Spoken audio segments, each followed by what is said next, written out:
episode.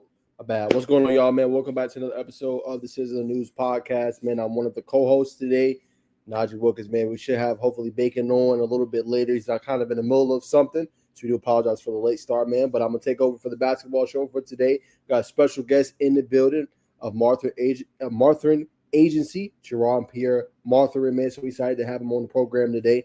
We're gonna talk a little bit about hoops with him, what he's been up to, what's his plans for the rest of the summer, and all that good stuff, man. So without further ado, let's go ahead and bring him on.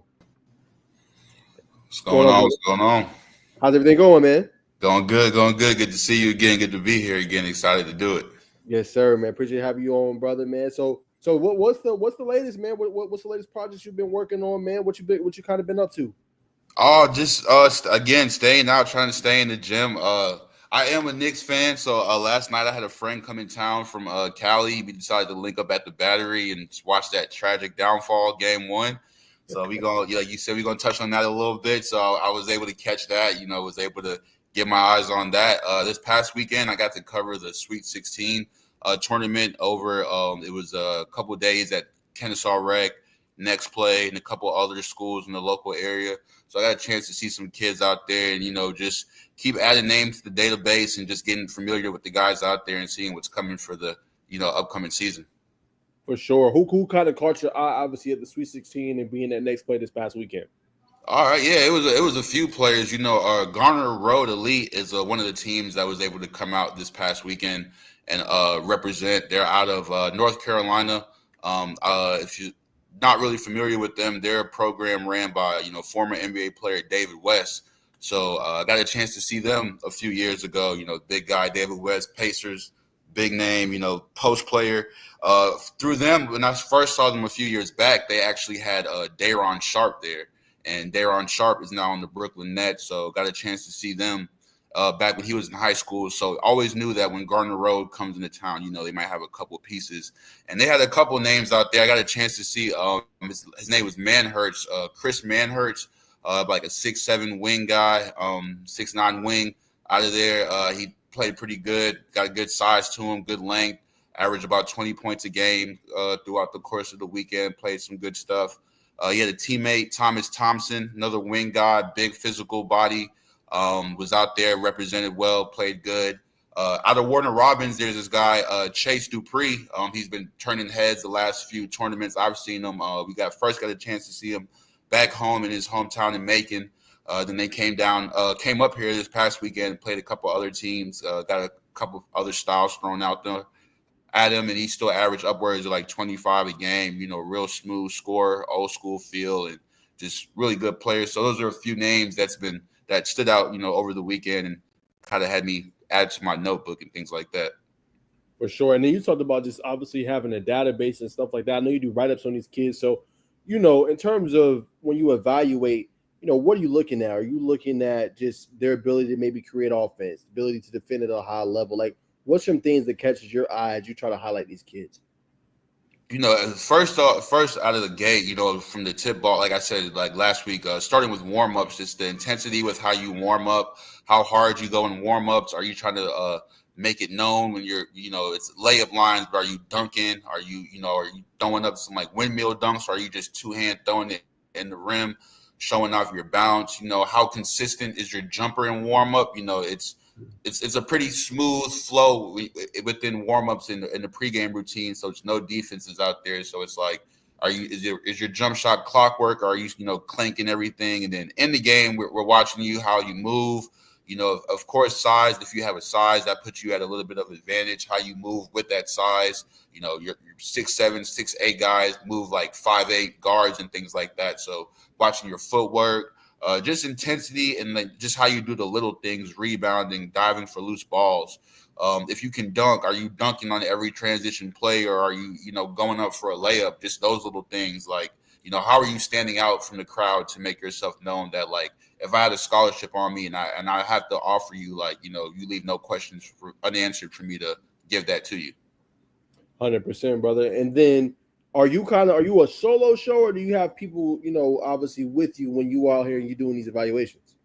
For the most part, it's just me, man. There's a couple of guys who I might bounce ideas off of once the tournament's over. But for the most part, I'm handing my assignment, handing my gym. I pull up, I prop up at one of the courts, and I just go from there and try to see, what stands out.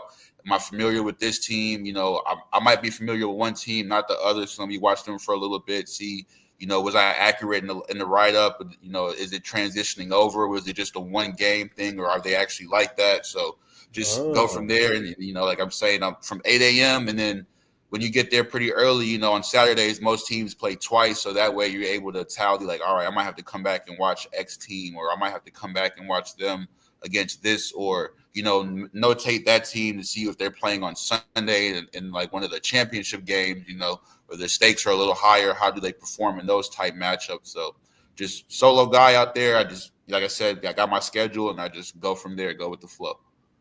Gotcha, brother. And the reason I asked about that, if you was solo show, if you had help, because I know, during summer, usually a lot of people be looking for work to be wanting to intern and things like that. So if someone's just interested in joining you, man, potentially, what were some things you look for in terms of maybe an intern just to maybe help you out there when you're doing your work? Oh yeah, for sure. Like I'd say, it's always room on my end for improvement. So like as far as my write ups, more detailed write ups, I could always use someone like maybe like a stat person, someone who has a good eye for tallying his stats, because I get so locked into the game. I go in with the notion that there's a scorebook and a scorekeeper. So whenever I need the stats, just walk up to the table, get a quick snapshot, and I analyze it from there. And I'm a big, like I said, I got my start with SUV TV and the Baller TV. So I'm a big film guy as well. So like I said, my next venture is trying to get an iPad, or maybe having a little camera person with me that's able to just, let's film this game. And that way, while we're filming this, like I'm familiar with some people here, I could walk around and then come back. Once this game's over, I can watch that later on in the night and really break it down. Or if there's a player I really want to break down, we have, more film to where I can put out not only the write-up, but like film evidence and things like that to go along with it. And if someone was interested, how could they get in contact with you, brother? Oh, all social media, man. Mathurin Agency, it's on the screen. MATHURINE Agency. You can contact me via Twitter, Instagram. My email is pretty long. My first name, Jaron, JARONCP, and Mathurin@gmail. Just shoot me a message whenever, as you see. Like if you follow me, you'll see I'm always on the socials, always interactive on the Twitter, on Instagram. And if you know me, man, just I'm there. And then my phone number as well. I'll shoot my number out there, 770-616-7299. Just shoot me a text, and I'm always available.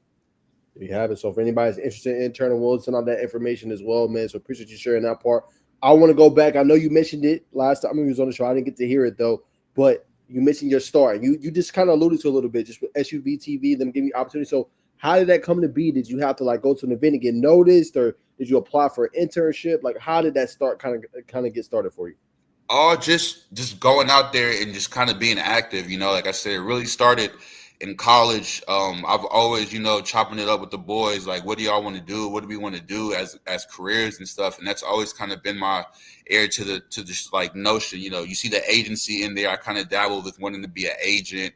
I'm really big into player personnel. I'm big into like team building things. So I've always kind of navigated how can I get like an end to kind of give my 2 cents and like be like I always say, like a middleman for coaches to be like, hey, we like this guy. What do you think? And kind of be like a word of mouth and a trusted source for them.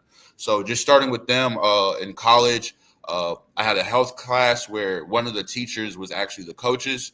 Overheard him talking to a student about like manager positions, thing like that. So I started there, just being bold. Hey, coach, just overheard you. I'm big into sports. I like to look into the manager position. Being around the team, trying to get some nuggets that way. Started off with that. Through there, I met another friend. She was working with a magazine company at the time called In the Game. They were real big in the South area, covered really big football, high school football teams. And then they wanted to branch out into basketball. So I was at Valdosta State at the time. And, they wanted us to kind of cover the sports and basketball in that area. And through there, they were able to tap in with Tifton, who through the years, they were able to follow them and kind of highlight their whole journey winning state title. Like they ended up winning 7A out the blue one year. We were able to cover that story. So from there, just being around there, over here, and, even in Valdosta, like, in the summertime, there's a lot of AAU events going on. And being a former high school player myself, I'm familiar with AAU, but never really thought to like go back and like kind of check it out. So I heard like, yo, they have tournaments here. You should go there, kind of just get a feel for it. And then at those tournaments, you see the banners, the Baller TV logos, the SUV TV logos. Then from there, you go on the websites, shoot the emails, see who the managers are, private emails, LinkedIn accounts, all that stuff. Everyone's kind of in the social media world. So it's nothing to search a person up, give them the follow, and just shoot the message. And then, kind of go from there. Everything kind of plays out from there. 100%, brother. And then from compared to where you started, I know you talked about a lot about the write-ups. Where have you feel like you've kind of progressed, just in terms of covering the sport and where you've kind of gotten better at? Just like kind of narrowing it down and isolating. Like I'm not going to lie. Like in the beginning, I used to get caught up in he had 20. Let me make sure I get him. He had 20. He had 20. Versus really breaking it down. Like, all right, who was his 20 against? How did he get to 20 points? Like, is he averaging this? Like, what I'm saying, the competition. How old is he? His size, the way. Like, you kind of break it down from just he scored 20. He was the player of the game. Versus no. This kid might have 7 points, 4 rebounds, and 3 steals, and that's really the impact player of the game. But he won't get highlighted because he only had 7 points. You know what I'm saying? So really getting a better feel of really watching the game, knowing what I'm watching. Like I said, seeing what players are really impacting the game versus just having a good game. That's how you kind of differentiate and kind of isolate like the whole everybody can't go moniker. And, like you get the kids like, can I get a write up? Can I get a write up? And it's like, you're not doing it out of hate, but it's just, unfortunately, everybody can't go. And, that's how you kind of have to analyze it and break it down and things like that. No, that's a good point, brother. And then I wanted to ask, obviously, you highlight everybody. So just who have been some of the best people you've maybe seen in person or even underrated guys that surprise you but end up making a big name for themselves? Yeah, like I said, starting with Tyran Sharp, like I always tell people, he might not be the sexiest name and things like that, but when I watched him in high school, it was like that's what they look like. You know what I'm saying? I'm friends with some OST guys who do the film work for OST 247, and he's a big Duke fan. And Tyran Sharp ended up going to UNC, and even he was like, yeah, that guy was good. So it's that memory of always having like being in Swanee and just seeing him come through, play the game elites, the Georgia Stars, the Celtics, and just like dominate them as a high schooler. You're just like, there was no question. It was like, he's going to UNC. Bet I can see that. He gets to UNC. He's doing his thing. He might go to the league. I can see that. And then boom, 2 years later, he's a lottery late first round pick, second round pick, and playing with the Nets. So he was one of them. Keon Johnson, another player on the Nets. Got a chance to see him in high school. Like I said, with him, the big thing with him was like his mom was on it. It was like a telepathy thing. Like everything she was saying on the sidelines, he was doing on the court.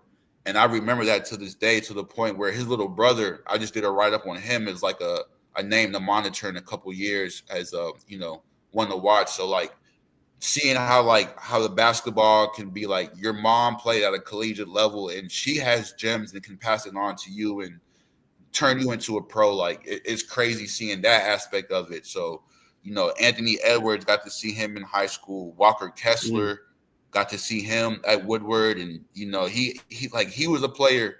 His stat line, the game we watched probably was like 15 points, 10 rebounds and 6 blocks. But like, that's like what he's kind of averaging in high school. And that's like, it might sound light, but trying to go out there and do that game, it ain't no joke. And he did that with ease type deal. So you see that it's just like, this high school game's too easy, man. We're just waiting on you to go to college now and see how you do there and go from there.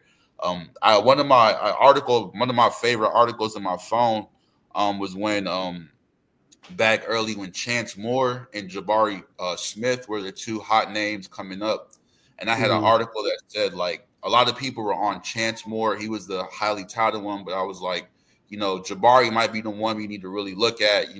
6'10", he can pass, he can shoot, pass out of the wing spot, plays like a guard. He has the lineage with his pops that played in the league. And then, he was always good. But then over the years, as he continued to ascend, it was like, whoa, he can really be a pro. And then, here he is with the Rockets doing his thing. So it's a lot of names that I've been able to come by. I can, go all day, but those were some of the heavy hitters for sure that I've been able to see. Nah, that's pretty cool, brother. You've seen obviously a nice crop. And I want to ask you, you mentioned a lot of the Georgia players. So just in terms of coverage, how do you feel like we're doing as a state in terms of coverage of the state, whether that's, broadcasting the state championships, whether that's covering it on the level you're doing it, whether that's putting more TV games for the top players in the top program. Like, what do you feel like in terms of coverage where we're at currently with Georgia? I definitely feel media-wise, it's continuing to get better. You made a good point as far as like those big games, the state championship games, the finals in Macon. I would like to see a bit more of a variety in the broadcast, kind of switch it up. I know the people like SUV TV, they do a great job broadcasting games, bringing a good high school feel and like getting the crowd involved and just really making it feel like that state title game. There's broadcasters out there that we have like the Joel Hillsmans and things like that can really, bring life and like make the game more than just a game and really advance that. So I really think things in that nature can help. As far as like media, again, like the YouTube channels, the being able to get players exposure, I think we're one of the top, if not the top state when it comes to that. Overtime Elite had to sit down and decide what they wanted to do, and they felt Atlanta was a good hub to bring that down here and market and get players and stuff like that. And I feel like that was a big part of Georgia media. They can come down here, get the help, get the media guys, get the talent and everything like that, and the one-stop shop. And that's what Georgia has become is with sports. Primarily is that. You can be that kid in Oklahoma and, nobody knows about you and you might make some noise. And then, you come down to the South or come to Georgia specifically. And then within a week, you might blow up just off the sheer fact of, the media guys, it's the camera on you at every game, big or small, every tournament. There's guys out there. So I think we're doing a great job, and it's only getting better as the younger guys are coming up, tagging along and, making their hobby out of this, and schools are tapping into the media side, letting kids being able to create and do things like this. And it's just only going to advance it even more. For sure. And speaking of, I'm glad you brought up Overtime Elite. I do want to just pick your brain a little bit, just your overall thoughts just on them and what they're doing. Some people give them a bad rap. I feel like Overtime Elite is one of the better leagues, though, with what they're doing for the kids and how they put them on these big platforms, televising pretty much all their games. But what is your personal opinion just about Overtime Elite and what's it done for the state of Georgia? Yeah, I definitely, I have my mixed emotions or mixed reviews about it as well. I definitely see what some of the people say, but as far as it getting you to that level, I definitely think it helps. I think what a lot of people don't like realize is how like the higher you get with this basketball and the more serious it becomes, like the business side of it. And that's what I think Overtime does a really good, job of teaching and helping balancing out. Like kids might go in there and the hype might not be the same, but they're preparing you for more than just, to go and perform on the court at the next level. They're teaching you how to be men at the next level, how to maneuver, how to handle the business side of things. So going into Overtime Elite, you're going in there early on your own spot. You got to go to practice. Schooling is different. You're not traditional school, online, whatever, however their curriculum is, but you're more of on that college pace. You're treated more of like an adult. So it's just that I like seeing that feel of it, that side of it. And I really feel like that helps players more than, we kind of think, because we just see that as a development on the court side, but off the court, I think it does a good job with that. 100%, brother. That's a good point that you bring up there. And then, what's kind of next for you, brother? I know you said you obviously went to the tournament this past weekend. You obviously did a great job evaluating, but what are just your plans for the summer? What are some places that you got to hit, you want to hit, and that you plan to see this summer? Oh, just continuing to be in the gym. I know the coaches GBCA coaches camp in June is coming up. June is a very big month with a lot of tournaments, a lot of team tournaments, team camps and stuff like that. Definitely want to tap in. Might try to get. I want to get up to Georgia State, see one of those camps. Also see a practice once they get going. CP3 camp, the Chris Paul camp that usually is around August, was one of my favorite camps to evaluate. a lot of good pieces have come through there and been able to evaluate early. So that's always a stop I like to get to in August. But like I said, just anywhere that's pretty much doing anything these next couple months, heavy June and July, just those live periods, really getting into the team camps. It's going to be a lot more team games, seeing what these schools are going to be, kind of have up their sleeves for the next season, and just getting acquainted with some of the areas, schools that, might be a little further out, but come down here to showcase their skills and things like that. For sure. Now, obviously, you highlighted some players, but for you, who you have kind of having your eye on for the upcoming classes, you would say 2026, 2027. Again, they ain't got to be superstars, but just they've caught your eye that you really like watching in those classes. Oh yeah, I'm liking to see what Grayson is going to cook up again. They got the pieces with Caleb Holt. They got William Goss over there. Couple other names right there. Grayson has a lot of pieces. Wheeler, of course. I can't have gone blank on his name. Kevin Savage, the Colvin Landrews, Amari James, things like that. So those powerhouses, they always keep pieces. McKeitron with Chase Lumpkin.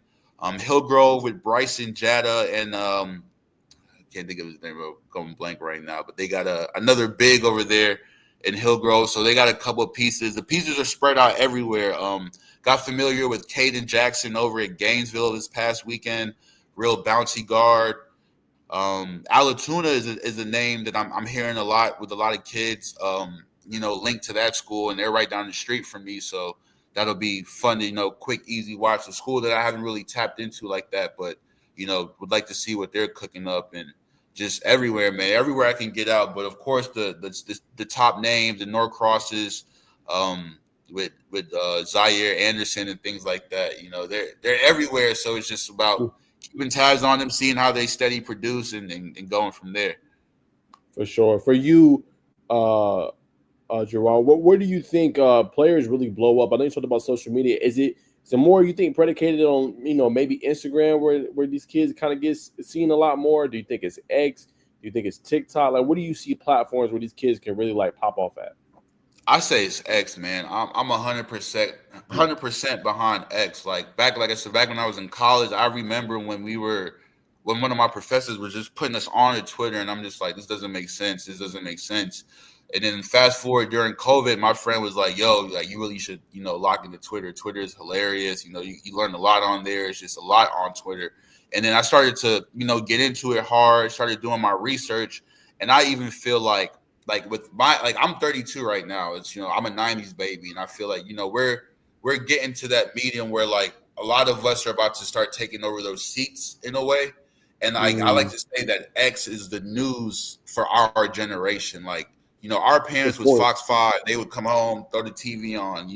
I work at a hospital. I see a lot of the elders, senior citizens. They still Fox 5. They have the TV on, CNN and stuff. Us, the about 38, 40s and down, we're on social media. We're on Twitter. We're on Instagram trying to get our news, all these blog sites, all these pages. So I really feel like Twitter as an athlete, a young athlete, is where you want to get on, have the cleanest page, do your most networking.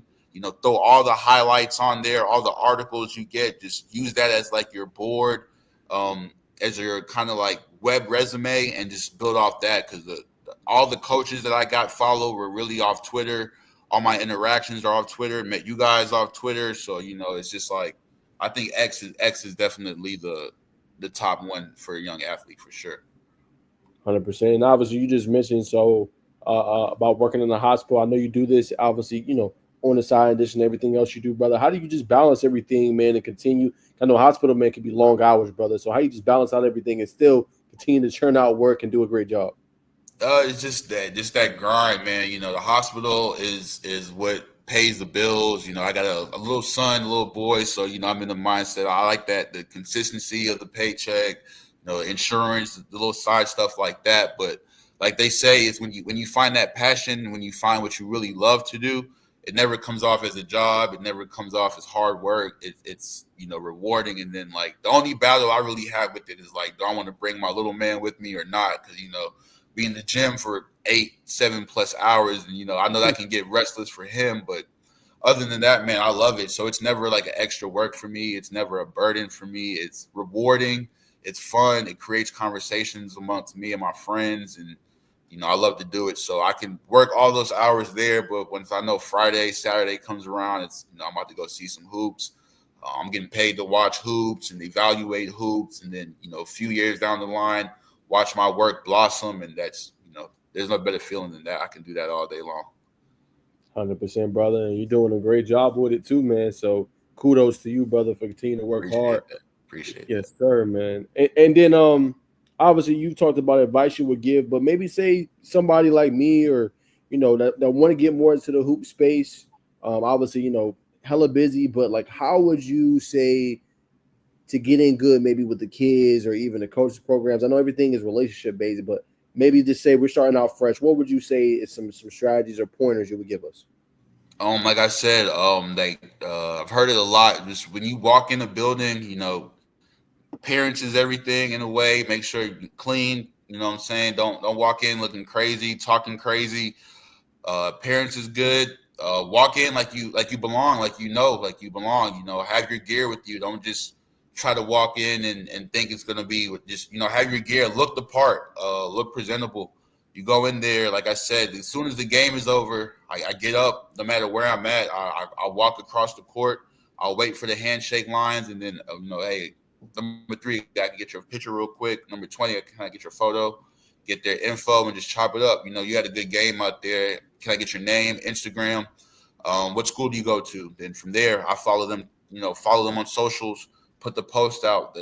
You post about them, you're already in their books. Like you good graces in their books. So what that's like what a lot of people don't know, or a real easy way to build relationship with the kids. Is as soon as you post them, they're going to remember you for a good part. So doing that, just following them from school, following their socials. I'm one that's like, social media helped me with communication, so I'm not really afraid to send a DM. So like, it's all for the good purposes. It's all for the benefit of making that player better, building the confidence, and advertising what you think So don't be scared to DM that player. You played good, or hey, you remind me of this player. I think if you work on this, you can get better. And you're in there talking to them, sharing stories with them, trying to get better. And you're there. You go. You're in there with a player. Same thing with the coaches. Don't be scared to, after the game, good game out there, coach. I like that play you called. I like that set you ran out of the timeout. I like to pick your brain some more. There's a way we can chop it up. Post game interviews. They like that feeling too. It might be high school. It might be just your local school that no one's maybe ever made it out of. But the fact that you came in, you treated them like a star. You gave that player his shine. You gave that coach his shine. They'll always remember you from that. And just those are easy, quick ways to build relationships, and how I've seen my rapport with other people, grow and things like that. 100%. Great advice, brother. I'm definitely going to take heed to that. Question for you, man. So we got to talk about last night, man. So, oh man, I know, brother. I know, brutal. What happened though, man? I mean, y'all was leading 17-point lead, less than 3 minutes to go, brother. Like, what happened?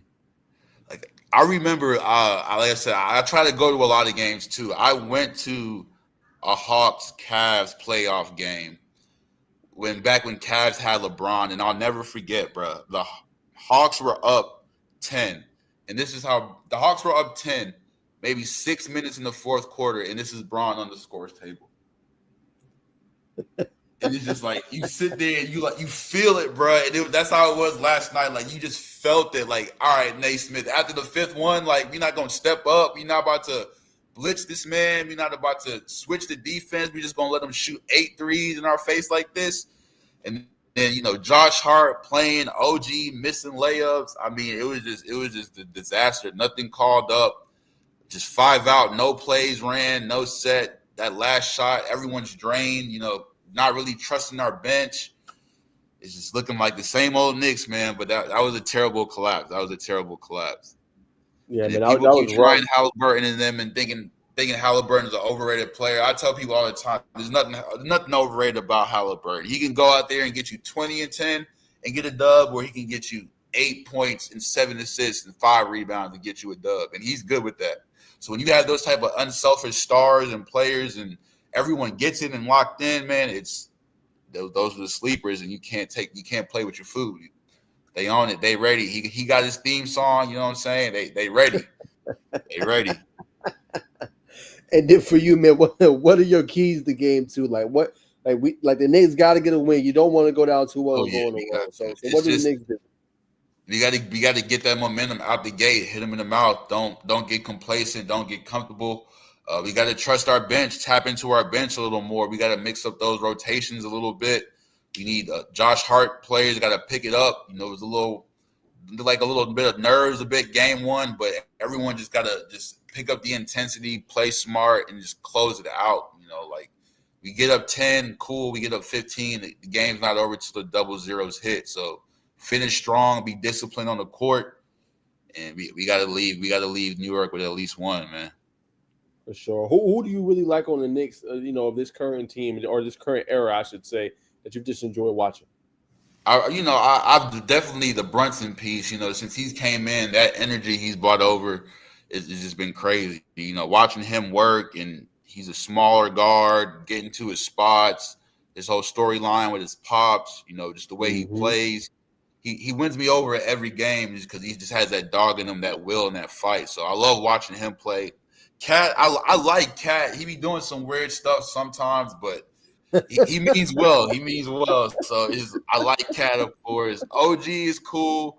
Mikal is cool. I really like Deuce McBride. I really like. I watched. He was the player for me. Like when I say like I try to take my scout into that next level. Like I used to be one of those guys. Like man, G League, Summer League, that's whatever. You know, that's fake hoops. That's just everybody cooks in the G League. But like when I really sat back and realized, it's still dudes grinding and, they trying to get to the league. It's nothing sweet about the G League, Summer League.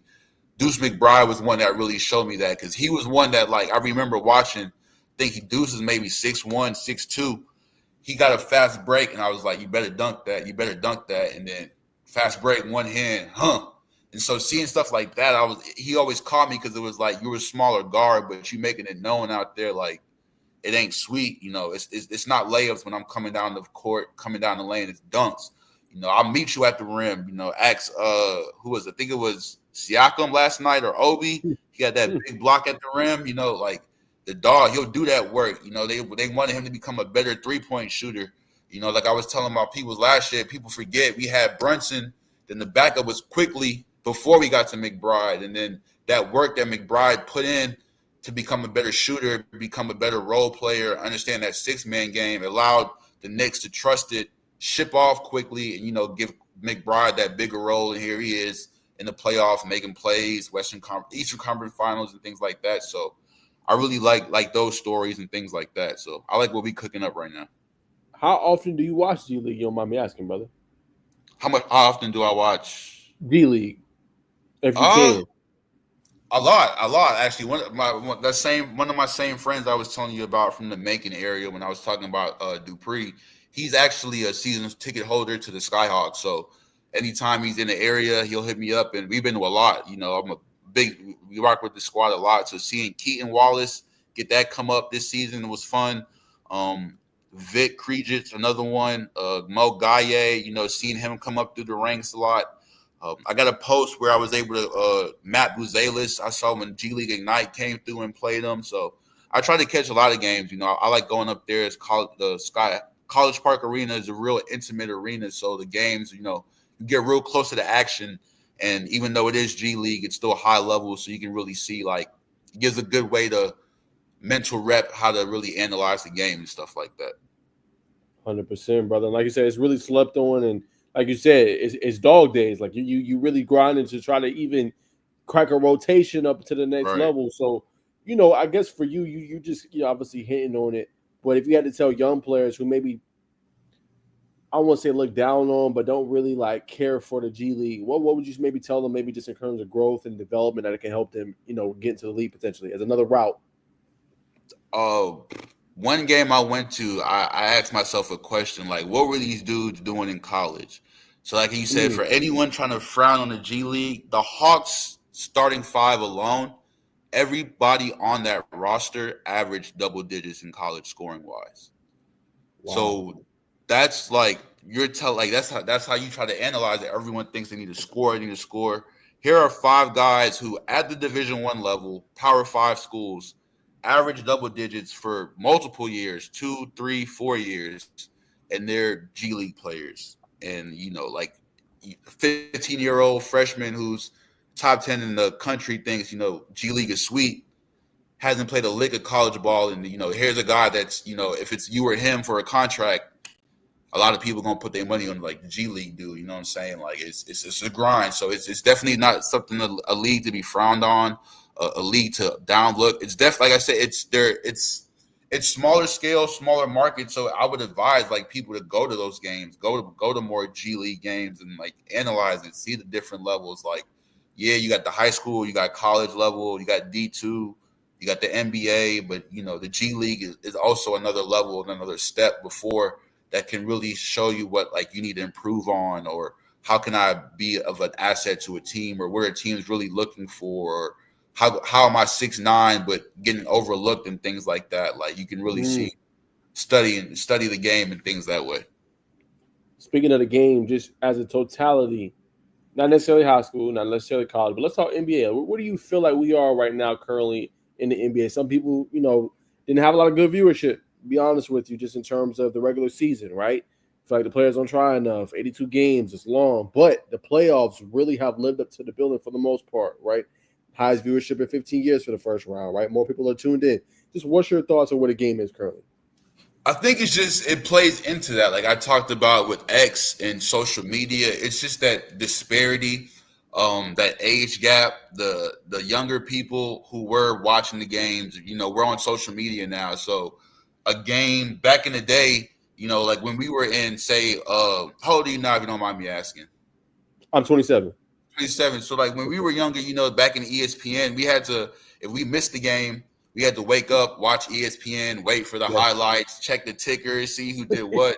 Now it's like the game just ended 20 minutes ago. I just pull out my phone, pull up the app, and everything's right there. So that demand for wanting to, I got to catch Kobe tonight, I got to catch blah blah blah. It's not there. I got to catch the Thompson twins. I got to catch Trey. It's like, I missed it. I can go to YouTube and watch the highlights. I missed it. I could go on Instagram and check all these pages and see all the highlights and whatever. So that's why like during the season viewership is always flaky and wishy-washy, but we all know when the playoffs hit, it's time to lock in, and that's when the real hoops start, and that's when all the fans, our attention span's already messed up from the phones and stuff. So true, the playoffs is where we know we gonna get the real. So that's where, of course, the viewership is gonna rise, and that's when we really gonna lock in type deal. Got you. As you bring Bacon on. Hey, fellas, I apologize for my setting and being late. You know what I'm saying? Things pop up. But nonetheless, I'm glad to be on here talking ball with y'all, man. Great point by y'all talking about the G League. You know what I'm saying? A lot of those players are conference players coming in from college and stars on their high school teams. I think it's a valid point. Our attention spans are so short. You know what I'm saying? We got Netflix and all this stuff. Like, those were the good days and we could just kind of watch the ticker. That was a great point because I definitely forgot about the ticker. So, you know what I'm saying? I've been doing a great job. I've been tuning in for the last 4 minutes. I'm going to shut up and I'm going to let y'all do what y'all doing. Y'all doing a great job. Nah, no doubt. I'm going to bring you in here, Bacon. I do want to ask you just my last question before I let Bacon come in. Just for you, Jerron, do you feel like, back to the NBA point, do you feel like a lot of the kids, like you said, you can just go on the phone and look up highlights, or you go take that box score. Do you feel like, too, it's because maybe there's lack of rivalries as what we see? Maybe, well, you say you're 32, so I'm trying to go back to the era you were seeing basketball. Obviously, you've seen the Kobe's, right? You was able to see the, obviously to tail in the career of the Shaqs. You was able to see the Tim Duncans. But do you feel like there's lack of rivalries now? Maybe that's playing a little bit of a part in that, and maybe them not wanting to obviously tune into ESPN app or on TV to see these games. I think that does play a part. I'm also on the side growing up. I was a big wrestling guy, so part of my whole, like, I always say a lot of our sports stuff is the Vince McMahon stuff. Like we fall into the storylines a lot. Like that's what he put us on game with. Vince McMahon is storyline, and everyone loves a good storyline. So I think it does lack a little bit of that parody. When we watch the NBA, everyone's, what's LeBron going to do? We ready to see how far can he go? How many more milestones? It always starts with that. Then he gets knocked out of the playoffs. Now it's like, all right, we got the MVP race now. So that makes that series good. And then we got the Knicks Pacers, they trying to make history over there. That makes that series good. It brings back the Reggie Miller choke stuff. Everybody was ready to throw that up as soon as the Knicks blew it because everybody, they're trying to get back to that. And that's, what I'm saying? Like, we can get that during the season, but, with it being the 82 games, the super long season, everyone's checking out. NBA might be going on where we were watching it yesterday. Stanley Cup is on too. So, some people are hockey fans. So you're going back and forth and trying to just keep up with everything in today's world. And it's kind of hard too, but, with whatever you like, you'll lock into it. So I think it all plays a part with all of that, I feel like. For sure. I'll bring you in here, Bacon. I guess obviously the hot topic is, the storyline of last night with Tyrese Halliburton doing the choke. That's, that went federal. Yeah. I had to throw my little post up about it. Throwing salt in the wound, man. What'd you say? Throwing salt in the wound, man.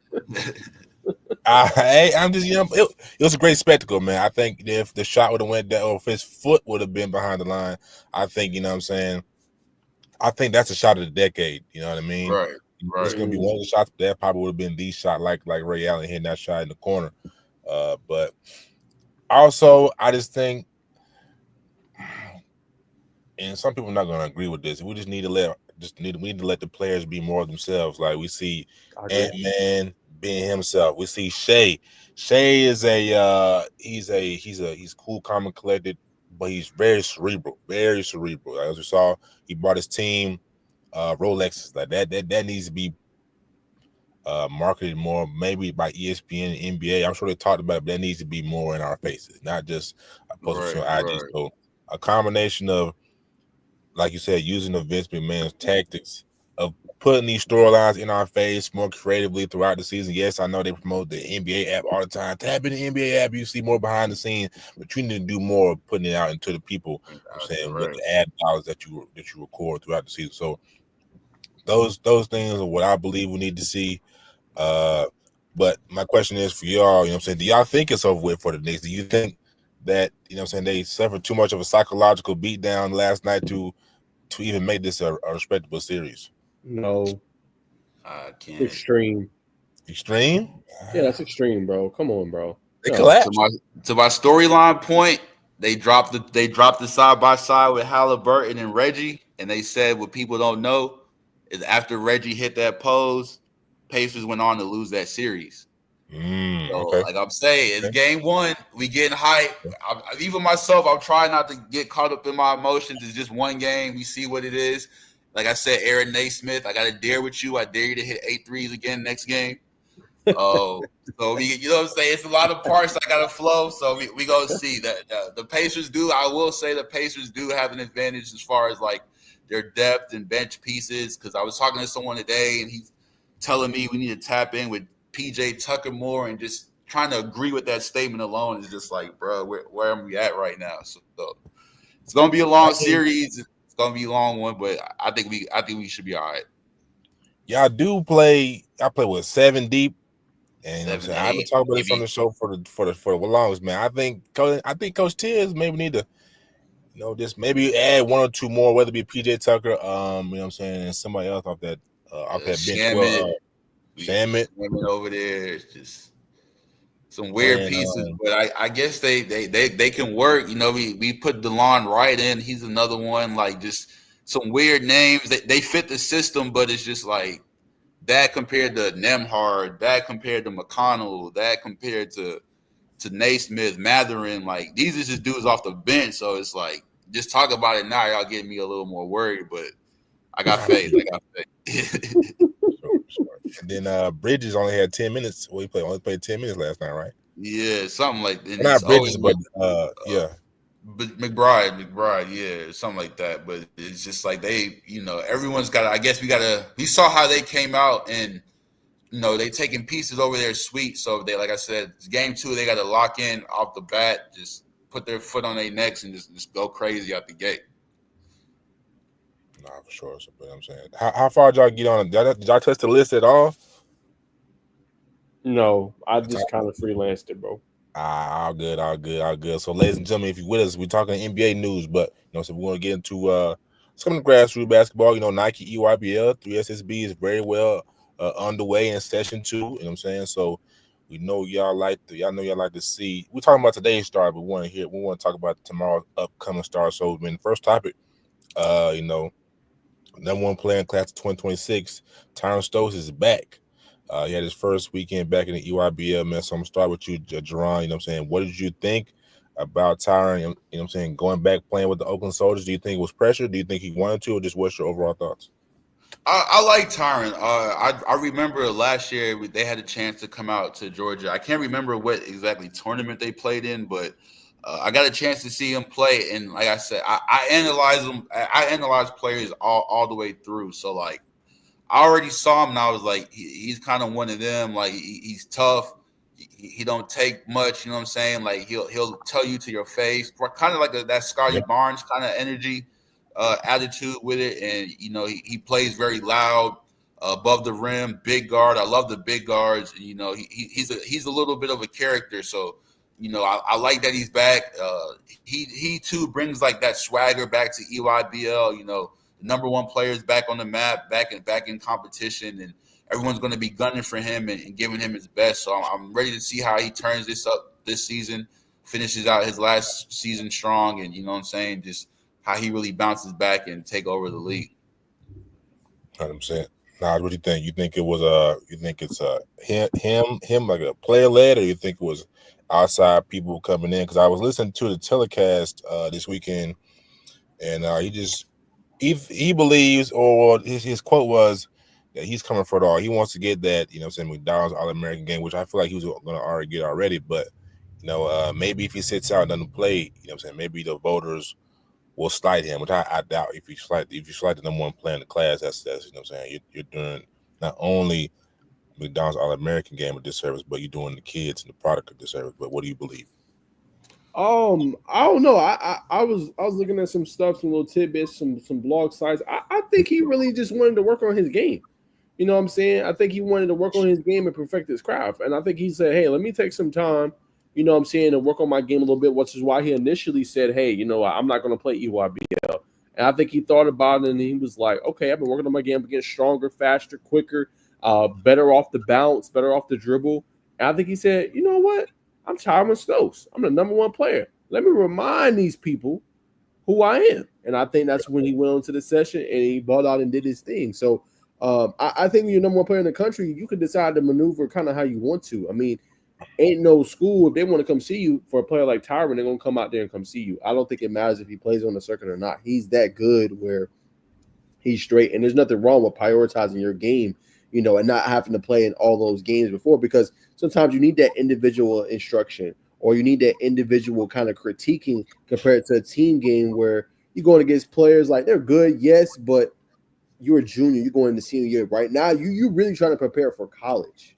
Yes. You know what I'm saying? Like high school is cool, but you're trying to prepare for that next level and go up against competition you're going to obviously see at that next level. You know what I'm saying? Not saying some of them kids is not there in EYBL because it's a great, obviously, grassroots, program and thing to go through. But I think he just wanted to prepare himself more. And I think he's showing everybody what he can do.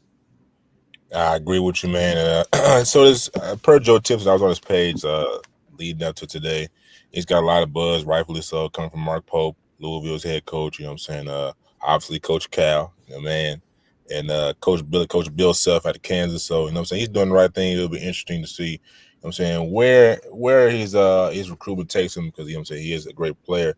This weekend, first weekend back, kind of struggled, especially from behind the arc, from the free throw line, 16% from the three-point line, but small sample size, 2 for 12, 60% from the free throw line, but he did average 18 points and 10 rebounds, 4 assists. So, first weekend back to a highly skilled event with guys who are already in their second week, probably, just getting the rhythm. That's not a bad, that's not bad. So we're going to take a look at the standings. I'm going to share my screen right quick. Hopefully I don't blow out my connection. But sometimes you got to risk for the biscuit. Team takeover, man. One of the hottest team, in EYBL right now. Undefeated, 7-0, along with the New York Rens, 7-0. Team CP3, 7-0. Bradbury Elite is 5-2. So for those who kind of kept up with it, like, man, where's Mika Mirren? Obviously not with the team right now. Not sure exactly where he is, but I'm sure he'll be back with Bradbury Elite. You know what I'm saying, in a couple, you know what I'm saying, in due time. Team Durant's got Baba Oladutun, you know what I'm saying, playing up as a ninth grader to 17. I feel like that's very impressive. So I'm going to talk about the hottest player, the leading scorer actually in the EYBL.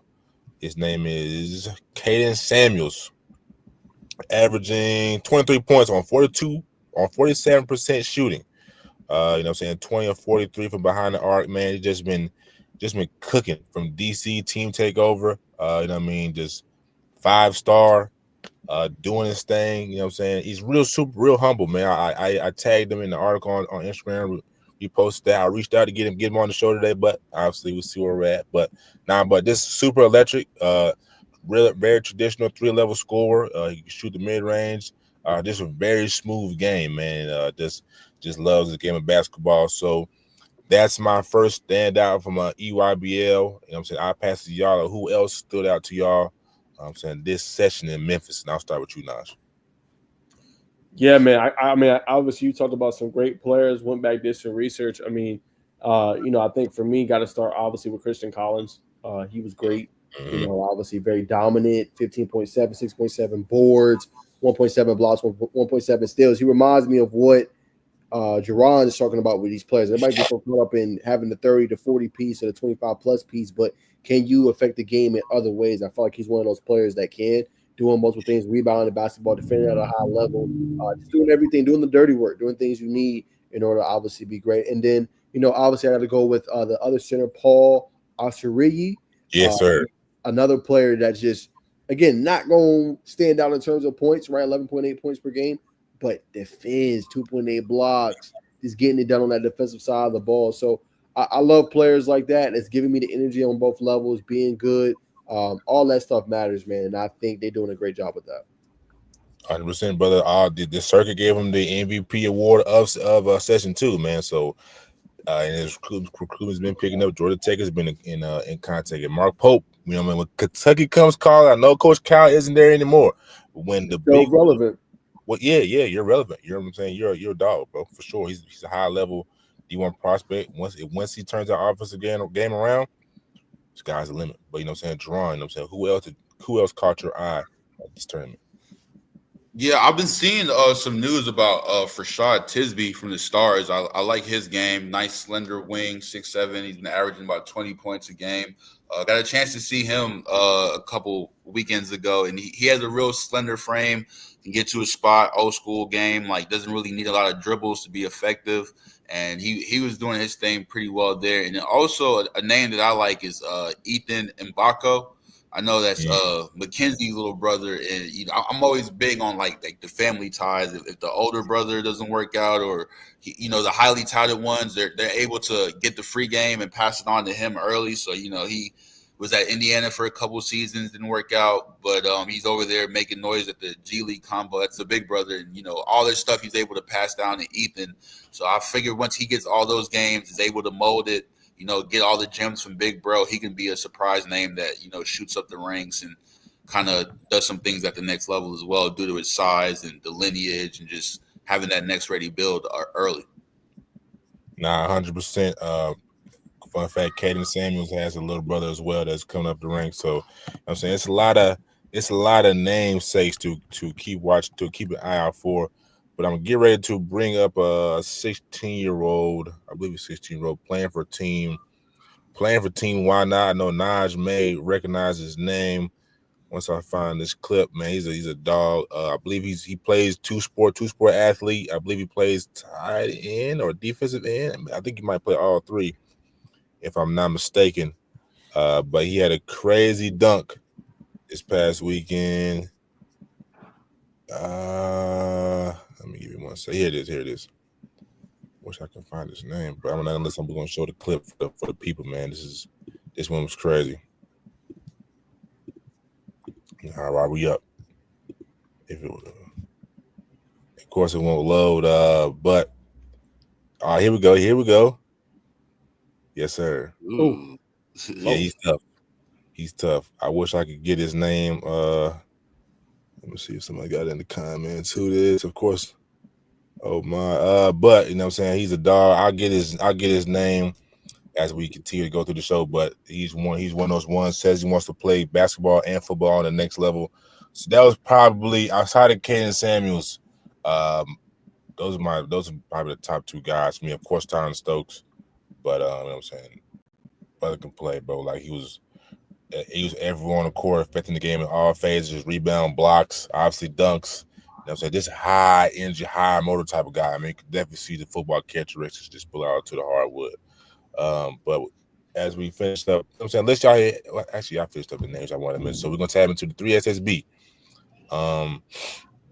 I think we got to start with Pops, man. From Alexander. You know what I'm saying? I believe he's still the leading scorer up there, man. Doing his thing again. I believe he got MVP again on all circuit, if I'm not mistaken. So I know, Jerron, I know you got more of a beat on basketball than we do. So listen, just are you surprised to see him be the top player on the Adidas circuit? I actually am, like, to see him as like not only the top but like the leading scorer and all that. It shows like a testament to his work and how he's been in the gym working on his game, getting better at his game. He had some good runs with Alexander last couple seasons. Him and Braden Lou really was over there taking over, and like he's always kind of had that kind of bag to him, like it's either, like I said, you're a big guard, so you on that K, LaMelo type wave, or the younger guards, everyone kind of like following that Trae Young flow. So with that, there's nothing wrong with it, but it's you're gonna have to be consistent, and it's gonna have to be at a high level. So for him to be doing that, putting up those numbers with his size, knocking down that three ball at a high clip, and leading the whole thing in scoring on the Adidas circuit, where I know it's a lot of dog players, a lot of grit, a lot of real physical style of play. It says a lot about him, and I hope he, brings that over here and keeps it up this season, upcoming season. 100%. Actually, number 2, kind of slid, but not by much. Pops averaging 21.9 points behind Bo Ogden, who was averaging 22 points even. But Naj, you know what I'm saying? I know you want to chime in on this, and I gotta hear your take, brother. So what you think? Say it again. I would just say I gotta hear your take, but I know you got some Just Sizzling News on the Just Sizzling News podcast. Your thoughts on Pops? Oh, bro, Pops is the dude, bro. What's crazy is like his game. You could say like, oh, okay, Pops can only maybe go one way when you evaluate and looked at him before, but you look at he's more complete, right? I feel like he's not just a scorer; he can play make. You may have made an argument. Okay, he's limited to shooting at the mid range. He can space the floor. He can defend. He's an underrated defender. I feel like he can do a little bit of everything, bro. So when you got that and you seeing his game continue to flourish, and I feel like that's what's made him so potent, man. And he's continued to refine his game. Remember, he took Alexander, deep into the playoffs, right? State championship games, and now he's like, okay, it ain't just that guy. Like Greg or Pops Duncan is that dude. So I feel like he's continued to elevate his game, and this time next year, I think you're gonna see him go to a major school. Nah, facts. That's facts. Another person who out of Georgia, right? You know what I'm saying? Definitely, obviously, Caleb Holtz doing his thing, made first team for the All-Circuit team, averaging 21 points, 5 rebounds, 2 assists. But Kevin Savage, man, you know what I'm saying? Another reason why, Game Elite is one of the top teams in 3SSB tournament, 3SSB circuit, who won underclassmen MVP for the circuit this past weekend, averaging 10 points, 4 assists, 1 rebound, and 1 steal a game, man. So again, Jerron, the floor is yours, man. You know what I'm saying? Just what's your thoughts on Kevin Savage's this development going into, I believe, his senior year?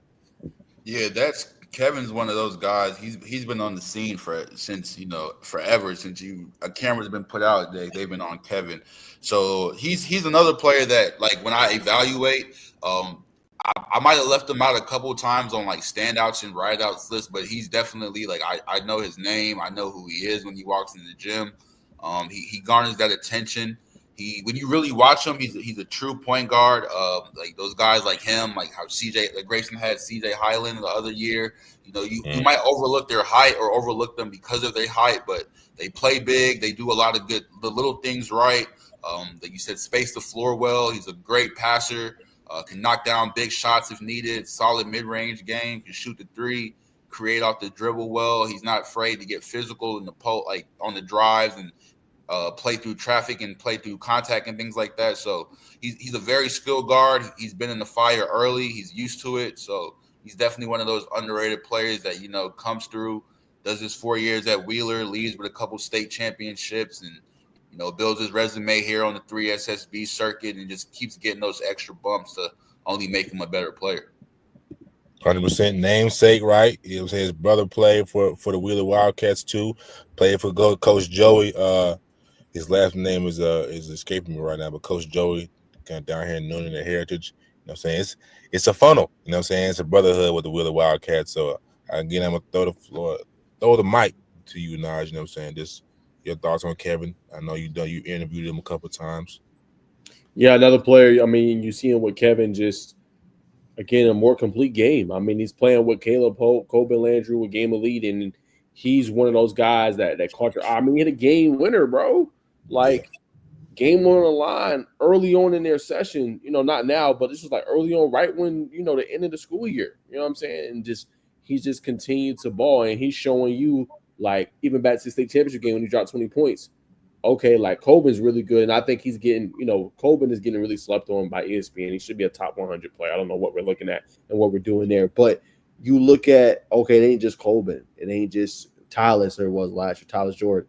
Like, Kevin is really taking that step forward in his game, and he's a all-around player. He said it.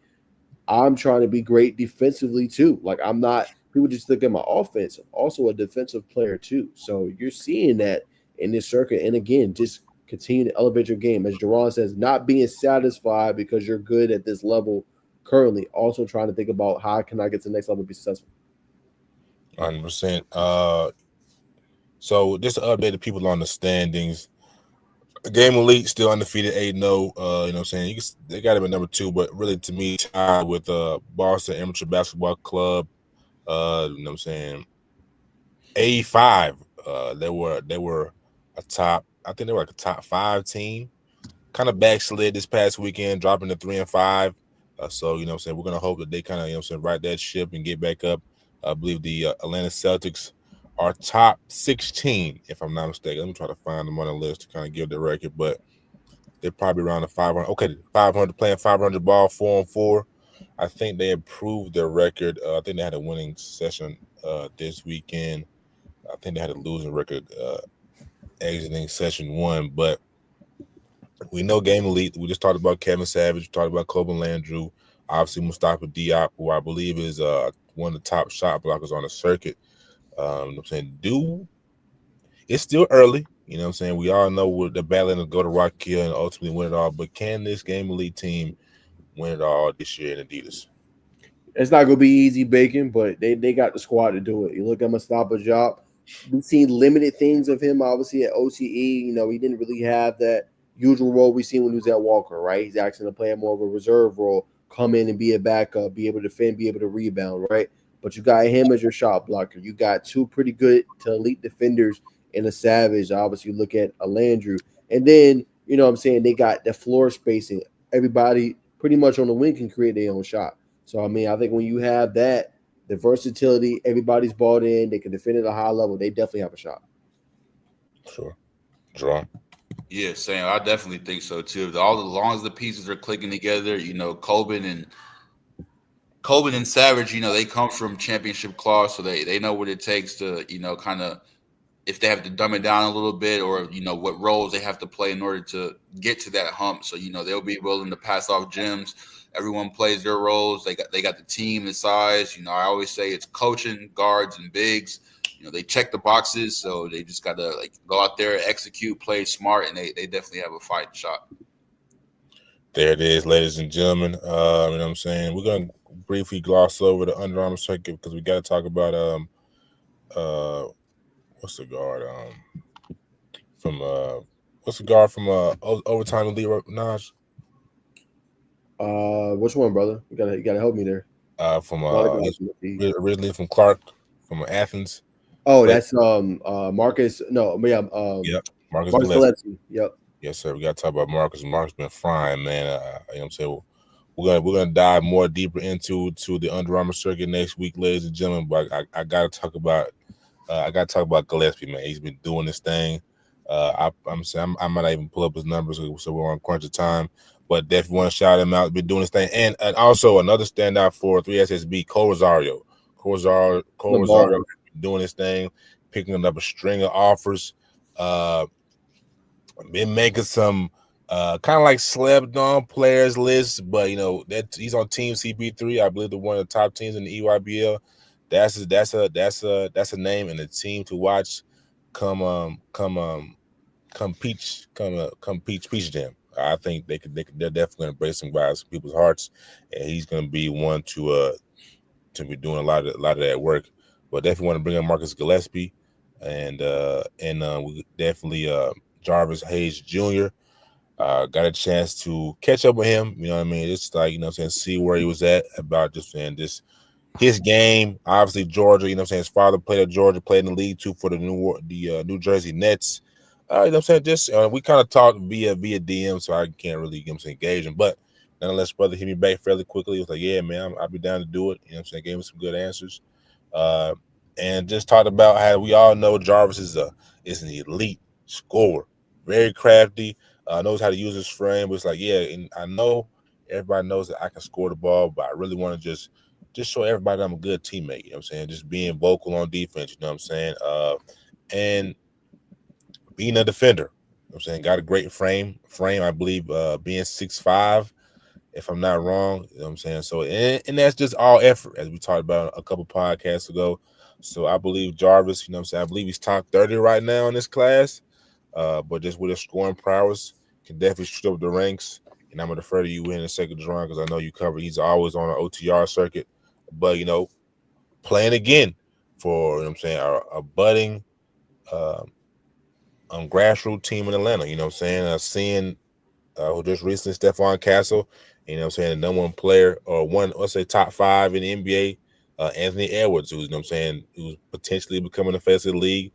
But I know we know Shea Gilgeous. I have something to say about that tonight. But, you know what I'm saying, Jerron, just, again, what's your evaluation process on the guys? Yeah, it's the same thing. You talk about Jarvis, like he's a good one. I have yet to really sit and watch a full game of Jarvis, but in like the few plays that I've seen of him, like how I can tell he's going to be a high level player is one of the things he does, and what a lot of high level players do is you only the key number in basketball is 3. You gotta be able to make a move within 3 seconds, and you need to be able to get your spot within 3 dribbles. So I remember watching Jarvis. That man was on the wing, and he was getting to the rim with 2 dribbles, 2 steps, a jab, 1 dribble. Like it's the fundamentals they're sound. So as you said, as more people continue to evaluate him, see his ability to score. He took Woodward pretty deep into the playoffs this year. I kept wondering with all the blog sites, why was Woodward such a team to monitor? I know they have a couple of pieces over there, but once I saw it was one of the Hayes' sons, it's 2 of them with their hands over there molding him and getting them right. It's inevitable. So he's playing winning basketball. It translates. He's a high level player, highly skilled player. So the sky's the ceiling for him, and that I'm watching his recruitment because you already know how the juices are flowing with him, the schools are flowing with him. So the better he gets, the higher he gets in the rankings. Those dinner convos are gonna get a little serious. You know what I'm saying? So it's gonna be fun to see how that plays out too, with him becoming better, and what type of people are around him and the schools linked to him, and that situation. 100%. I know it's early, but I think it's safe to say that UGA has got an early beat in on it. You know what I'm saying, or just I believe, and I could be wrong, but I think it'll definitely be that Dogs will definitely be in the top school, the final school when it's all said and done. No inside track, I haven't heard anything, but you know what I'm saying, with the namesake, you know what I'm saying, it's not a bad bet. But Najeh, you know what I'm saying, I gotta get your opinion as always, my friend. Yeah, I mean, same thing. I mean, what took me away was he sent Milton out of the playoffs. I don't know if y'all remember that, but hit the game winner falling back. Like, almost was a KDS type of shot. I don't know if you remember Jerron, but remember when he hit that shot like falling out of bounds and they won that series, I think it was, or they won a big game in that series. Reminds me just a little bit of that. Like, not saying he's a KD type player, but just reminds me. But it's just like like how I was saying, just his fundamentals, the way he moves, you already see it. It's there. It's there. It's there early. And Bacon, I was telling you about him for the longest. He was like, Najeh, who is that? Like, I was like, oh, that kid could play. Like, I just remember seeing him a couple times. Like, that dude's different. You know what I'm saying? You can see it. And it's so cool because now you're starting to see him get featured, right? Well, I'm sure we'll talk about it, but Caleb Holt, right, was obviously featured, I think, today by Phil to 68, right? And then we see Jarvis Haynes Jr. Featured on Slam. And it's like, once you can get to those levels and those big time media outlets are featuring you, then not saying you've made it, but you definitely on people's radars nationally. And that's where his game has improved. So it's just so cool seeing him. And like you said, I don't want people to know that I can just play offense. I'm a good teammate. I'm a good locker room guy. I'm a good character guy. Because he has everything you need, but you want to make sure he don't care about everything else that's going to affect him in terms of the game.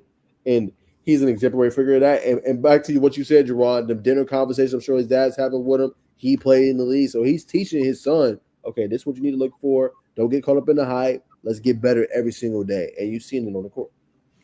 And that's why I was saying, like, you saying UGA, man, that's nephew. So it's a splash might be made over there in the Sun Belt. I don't know. You think the Sun Belt? That's what if he stays there, it'll be interesting to see. Nah, 100%, and they'll have a good chance to see him. I mean, we already know he's an OTR all the time, right? But, you know what I'm saying, the Under Armour circuit will come to Atlanta. Unfortunately, the only big circuit coming to the city, they'll be at Lake Point, I believe, in next month. I think like mid-June.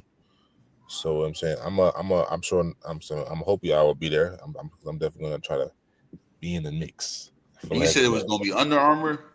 Yeah, the Under Armour circuit. I did look at. I looked it up today because you said Nike. I know usually has a stop out here. They come to Lake Point and EYBL usually, and that this year I didn't see anything. So that's good to know. Let me see if I can pull it date. Nah, nobody here, bro. No Nike, no 3SSB this year. I don't know why. That's what me neither, man. When they come to Lake Point, man, it's different when they come up in there. You just feel it. It's some real hoops in there. Mm-hmm.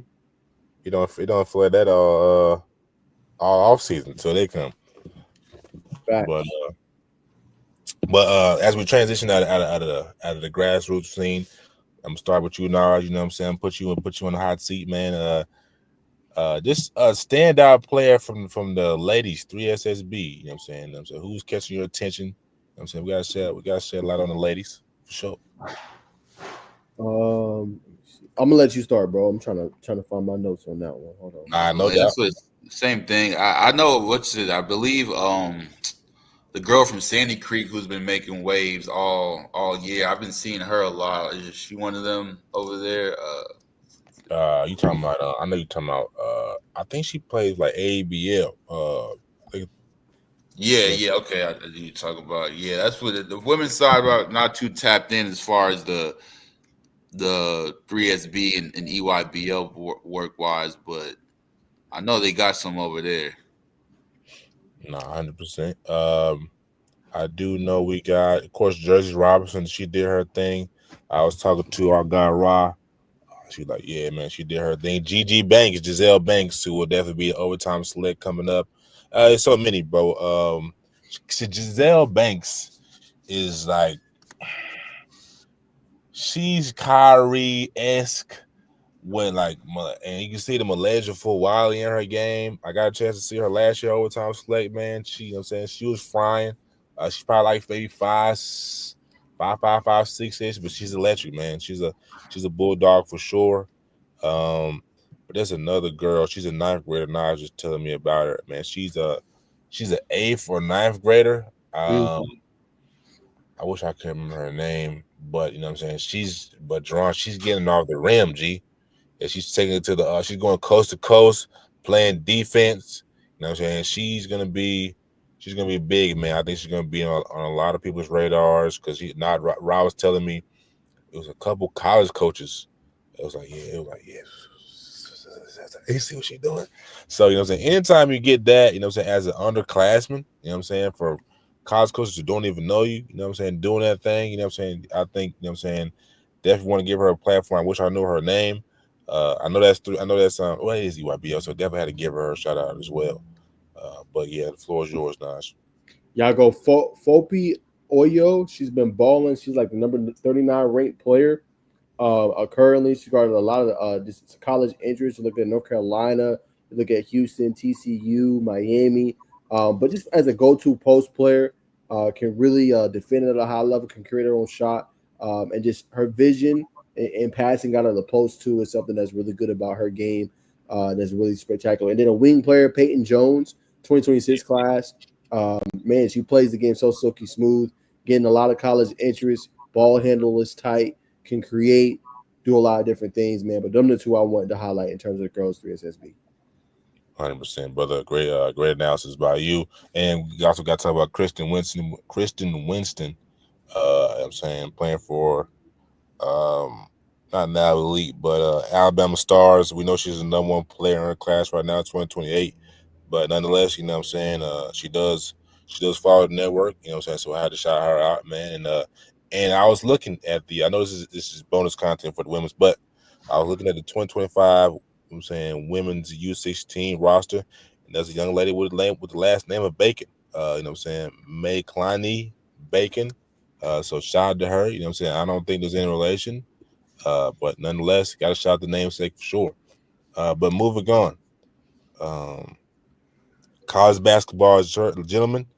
For you, Naj, I'm gonna let you start with this. Can Charles Kelly, I'm saying, can he be an asset to Georgia Tech just transferring to us or to the Yellow Jackets from Boston College?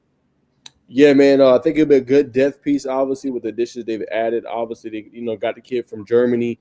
He averaged 4.4 points, I think, this past year, a couple rebounds, a couple assists. But what's the key is 39% that he shot from the field goal, 32.3% from three. So just can he come in and be a shooter? Can he be effective? But I just think another really good depth piece to the team. I think they pretty much established who they want to start, who they're going to have at key roles. So I think a good depth piece at worst case for Georgia Tech. Come in, contribute, give us good minutes, productive minutes, veteran presence. So you think he's a come off the bench guy? Sixth to seventh man? Yeah, for sure. Okay. He's got some. He's crafty, brother. I think depending on where the team goes, I think he can potentially, start some games. So depending on the right matchup. I was from watching his clips. It wasn't too much. I didn't go watch many Boston College highlights. I don't think he has much film out on it at all. But you know what I'm saying, just crafty. Can shoot the ball, the dribble. Not sure what he does defensively, but I was very high on on the offensive side of the ball.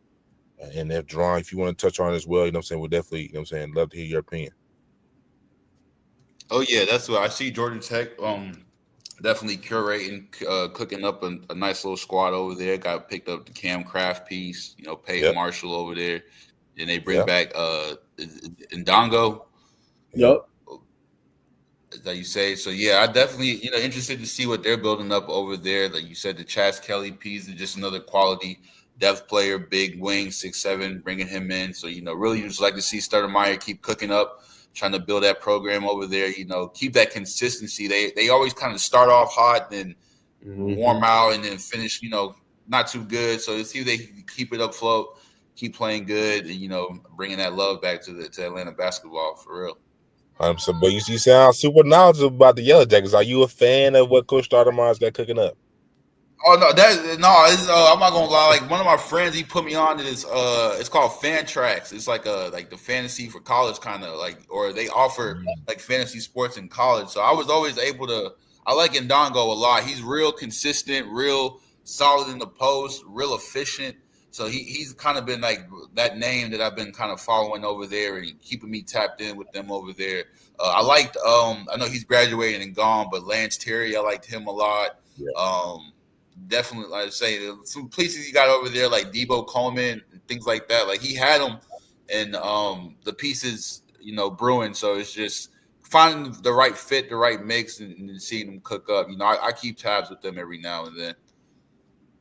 100%, man. Yes, it's gonna be interesting to see. I think Peyton Marshall, as well as the young guys coming in, but Peyton Marshall to me is probably the most intriguing piece for the Yellow Jackets. Can he come in and how is his game going to, shift Coach Damon Stoudemire's, team? Because to my knowledge, this is kind of like his first traditional big like him. I know they had what's namesake sons last year. What's his name, Naj? You talking about Mutombo? Talking about his son? Yes, he didn't really affect the game how I think Peyton Marshall is going to affect it. So that's going to be probably my biggest person I'm going to watch. You know what I'm saying? No pun intended. Yeah, I forgot they got a Kai Fleming over there too. I'm interested to see how he cooks up what he's got in his bag. That could be one of the pieces right there too. Facts. Him and Brandon Storrs. Storrs is something piece from New York.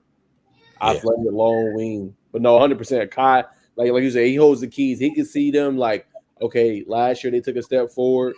Okay, this year they end up making the college basketball tournament. Like he could be that missing scoring piece for them. I agree.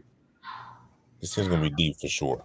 I'm ready to see it. But you know what I'm saying? Some big news. Boogie Fland, I thought he was gonna go to the draft, but ends up transferring to Florida. Smart decision.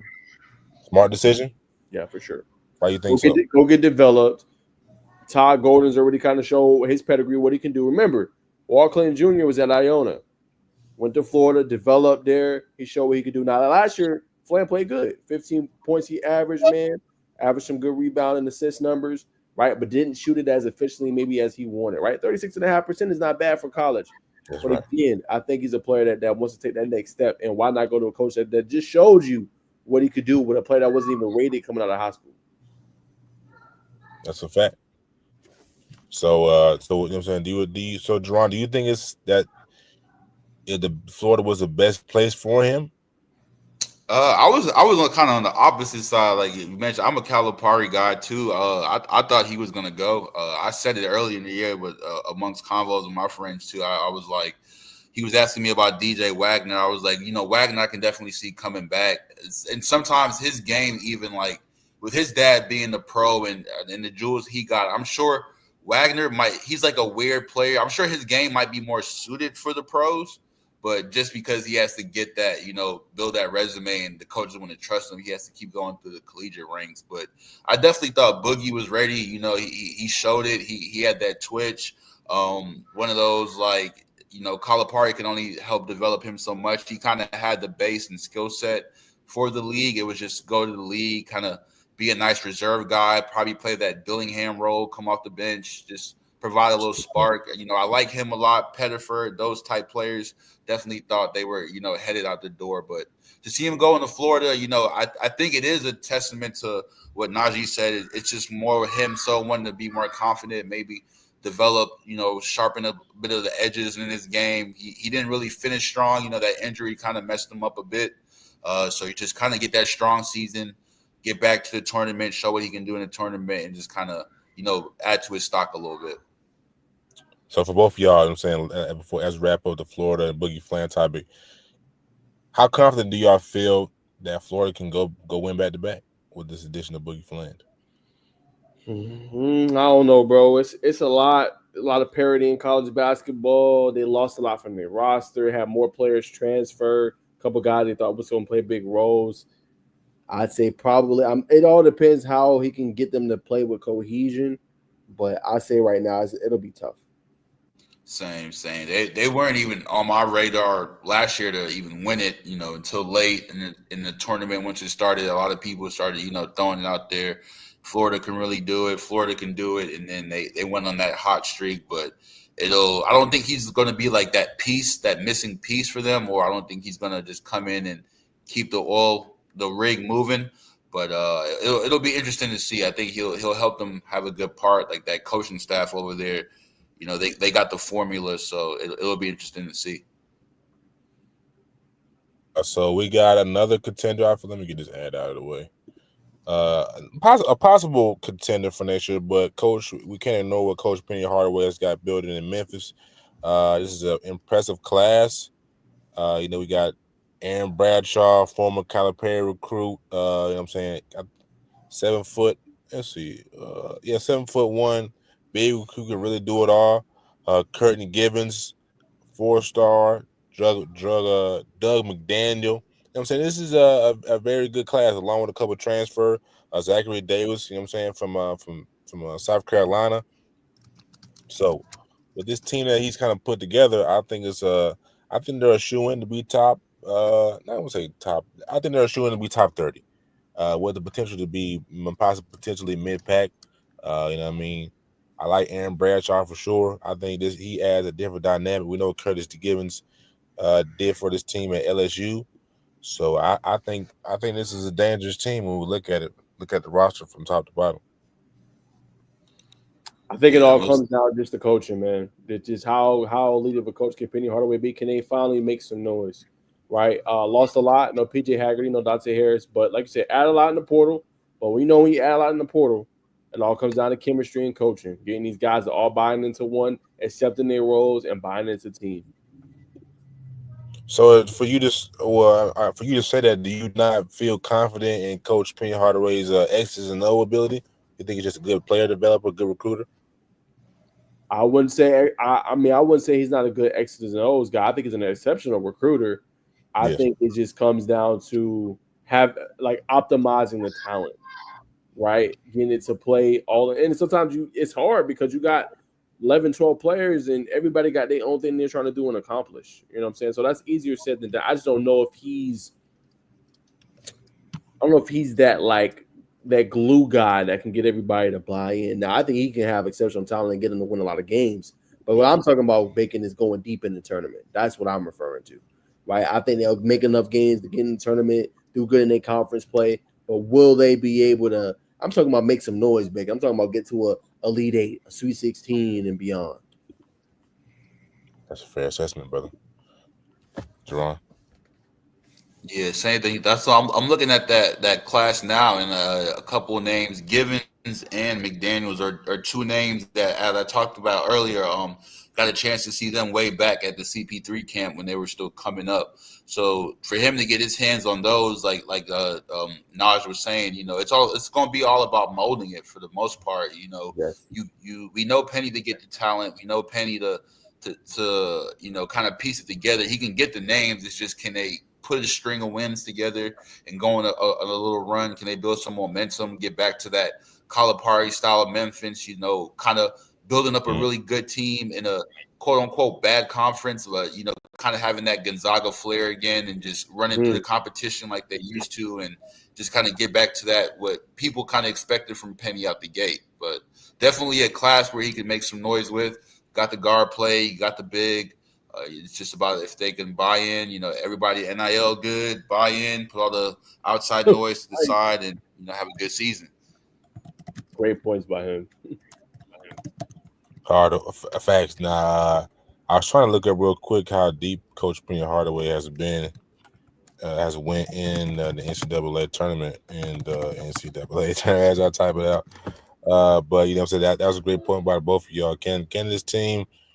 Can it turn it into success further down the line, like you just said, in like a kind of a weird conference? But I think 2022, Sweet 16, losing to Gonzaga. So it'll be interesting to see how far they go. I think it's been on 3 different occasions: 2022, 2023, 2025. This time lost to Colorado State in the first round.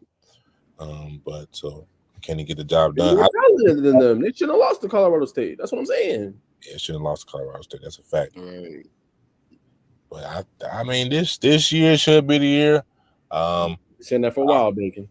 I'll hold my breath. You know what I mean? I think this is the year, man.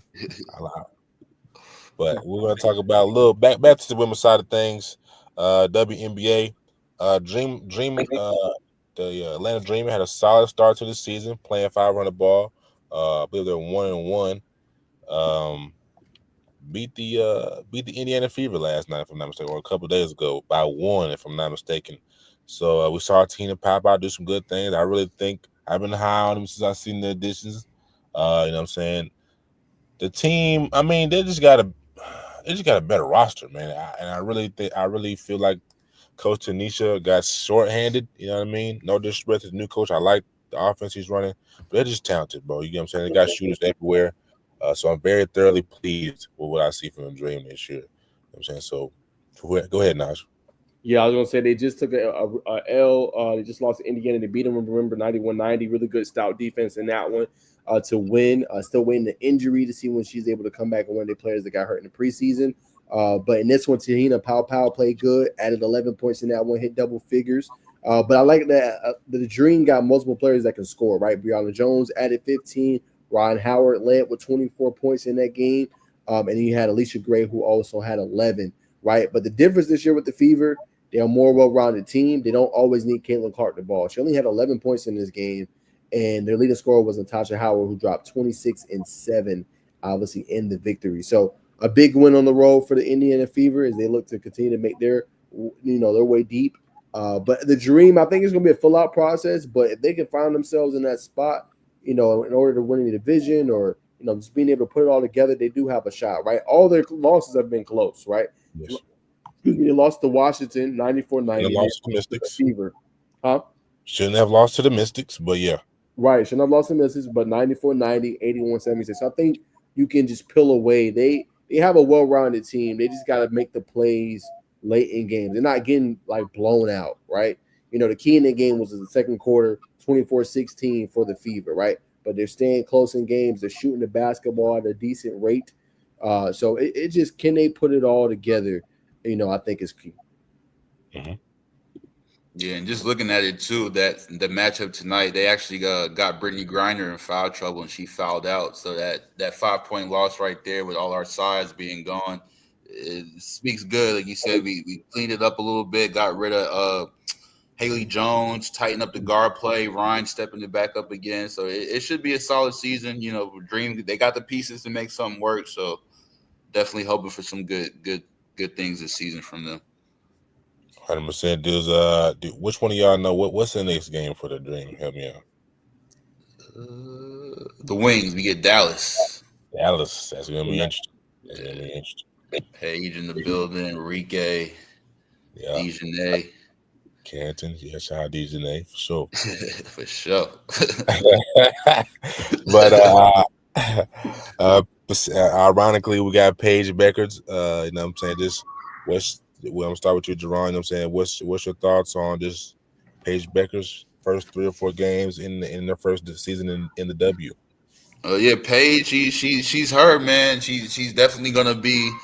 We got the Caitlin and Angel thing, but Paige is really one that can really kind of not comfort her throne, but she could also insert her name into that rivalry real soon. She's got the back end, she's got the resume. She comes from UConn. She's 2 games in, averaging pretty much solid stat line, getting real comfortable early. So, Paige, she's really good, high IQ. She always reminded me of Kyrie in a way. In their game, she's kind of the Kyrie for them. She's that enigma. She's cool, swaggy, plays with the ball on the rope. The cool passes. I really like Paige's game. So she's doing her thing. She's coming as expected, and good stuff so far. 100%. Mr. Wilkins. Yeah, man, I think as he alluded to, her having this start so early, this says a lot about where she is a player. She didn't get a lot of time. She just won a national championship. What was that, April? And already having to play now in May. So just to be able to transition so effortlessly is big. The only thing she's lacking right now is just the efficiency. That's it. And that's just in terms of shooting. But that's going to come with time. You know what I'm saying? But she's already involving teammates, right? She's not jacking up a whole bunch of shots. So always what Jerron says, she's affecting the game in other ways, not just the scoring. And I love that part of her game right now. 100%, man. Talking about somebody kind of splitting hairs in contrast. Kelsey Plum, averaging 17.3 shots per game. But she's putting the ball in the hoop.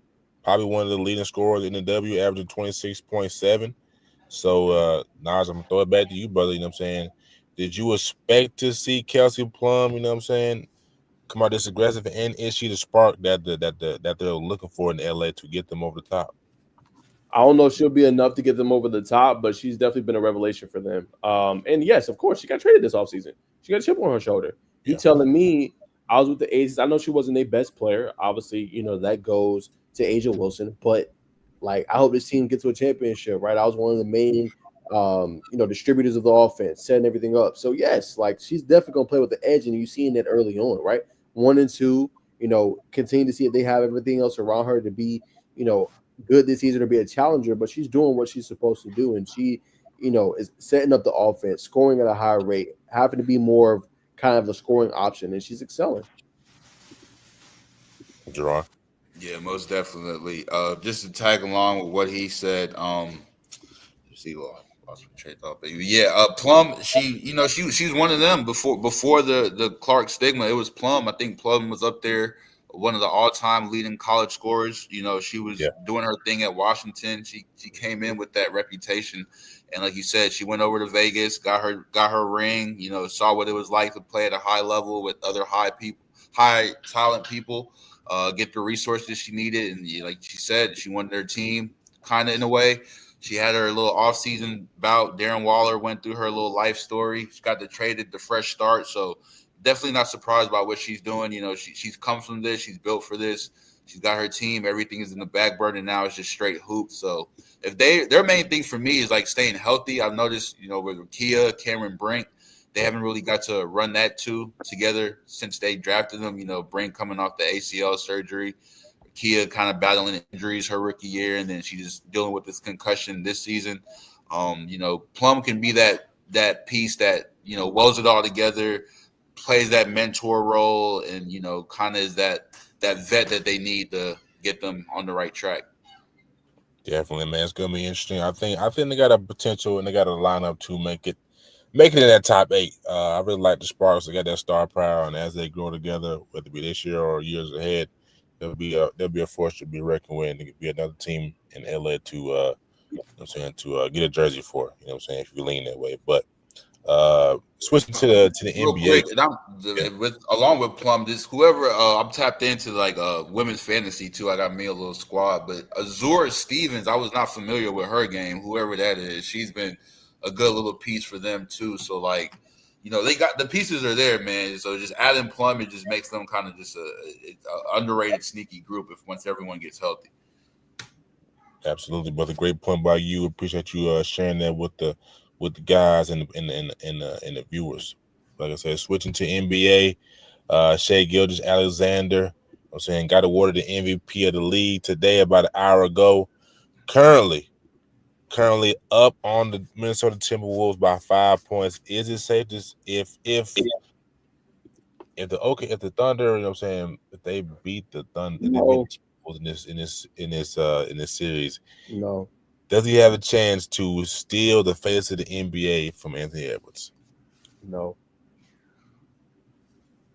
How do you feel? Today's society with the youngins and the people who are making the rules now, like the next gen.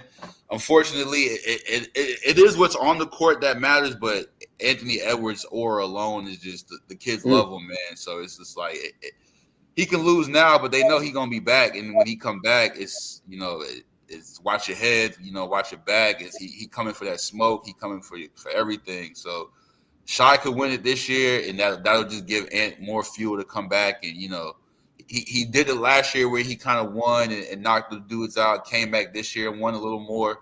Then he's almost right there. He loses it again, and then just comes back even harder, and that'll just make more people love him even more. Yeah, but I agree with you, and I know Ant's dealing with a bump ankle, but I believe Shai's he's cerebral. You know what I mean? He's not. He's not gonna.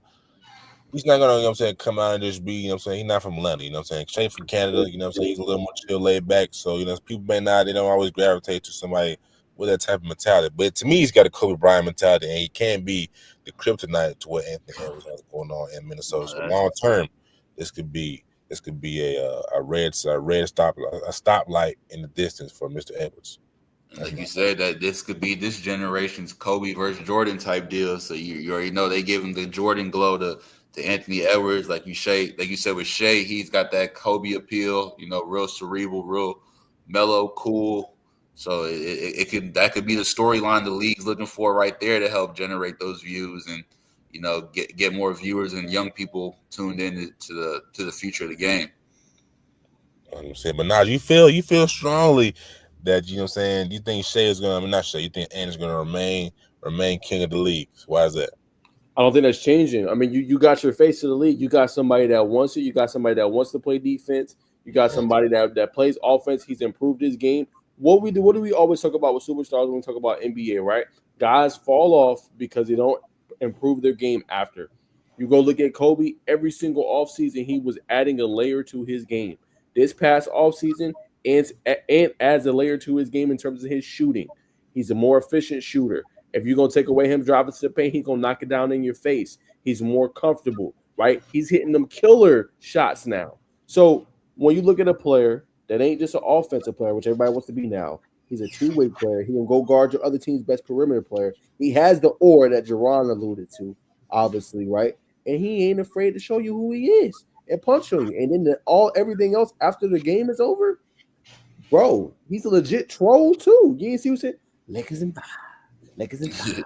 Yeah, That is what the NBA is missing, though. Yeah, you know what I'm saying? So let's say Shea, as Jerron alluded to, let's say he gets one. You better be damn skippy if he's healthy. Ain't gonna be back, and that's why he will. I think is the next generation's face of the league, because he's gonna keep coming and keep coming till you get one. And when you get one, he still might not be satisfied. So when you have that kind of killer mentality and instinct at his age, remember, Kobe had it, Jordan had it, right? LeBron had to develop that and already has it. You know what I'm saying? So when you have that, you're gonna always be a face, and he's marketable. That's the keyest thing. And like I said, we're waiting for a rivalry. We're hoping this could be maybe the next rivalry for the young dudes on the West Coast, and it very well could be. We're gonna find out in the next couple of years. But we want to see a rivalry, so as Jerron alluded to, we can tune in. yeah. But ironically, the people, I think it would. I don't know what it was. It could have been people had a lot going on, but that first matchup between them two, I think it was one of the lowest watched games in a while. But I think after last night, I think people are definitely tuned in. You know what I mean? The brother did did go out and buy. Say it again. They're small market.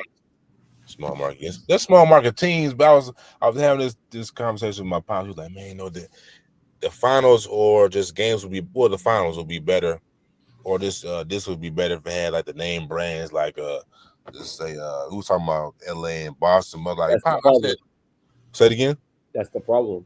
But you got two of the most polarizing figures in basketball. Shea's on every commercial, Ant's on every commercial. These are the two top five. But like I said, that like you, me, Jerron, we watch basketball consistently, but to the average fan, they don't know who the hell is. They know who Ant is. They don't know who the other ones are. I mean, they obviously now they're gonna know who Shea is, because Shea's all over the NBA now. Okay, so yes, now and they are. Yes, on the TV. But you gotta think about that. Before Bacon, everybody think about ESPN. No disrespect to them. What do they religiously talk? Did they talk a lot about the Cavs this year? No, they talk about LeBron.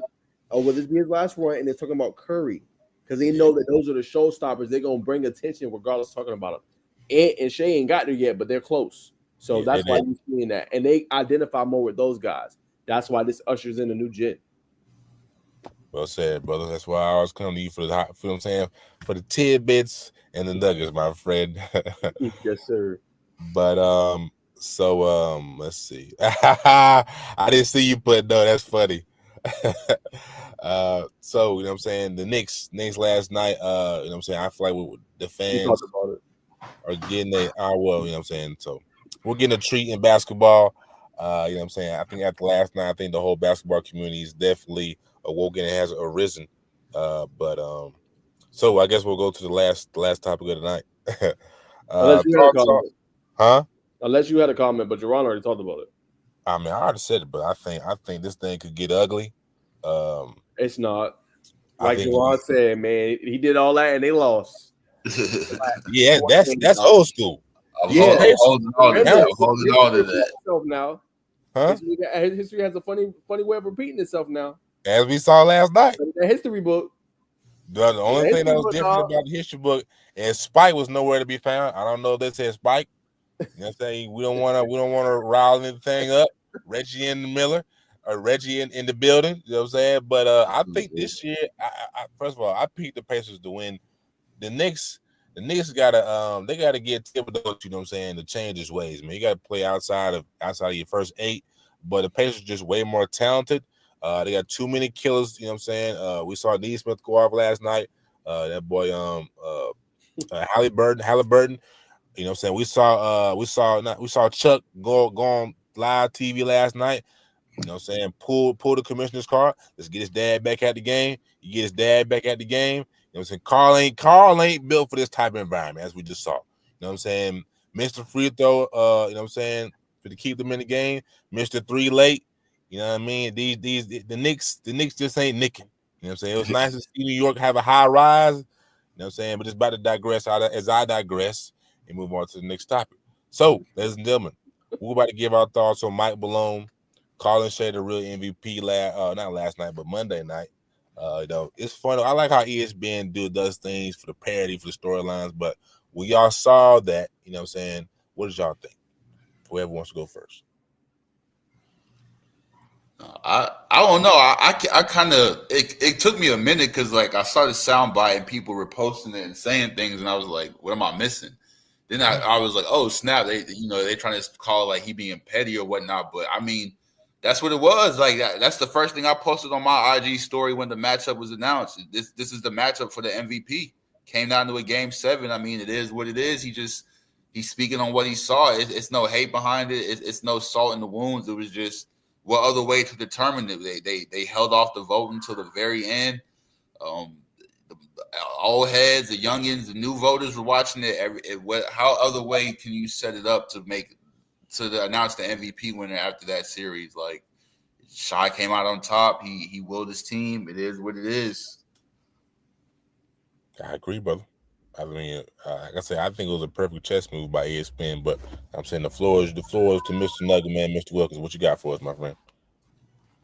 Yeah, I agree. I think it was a perfect Nugget move.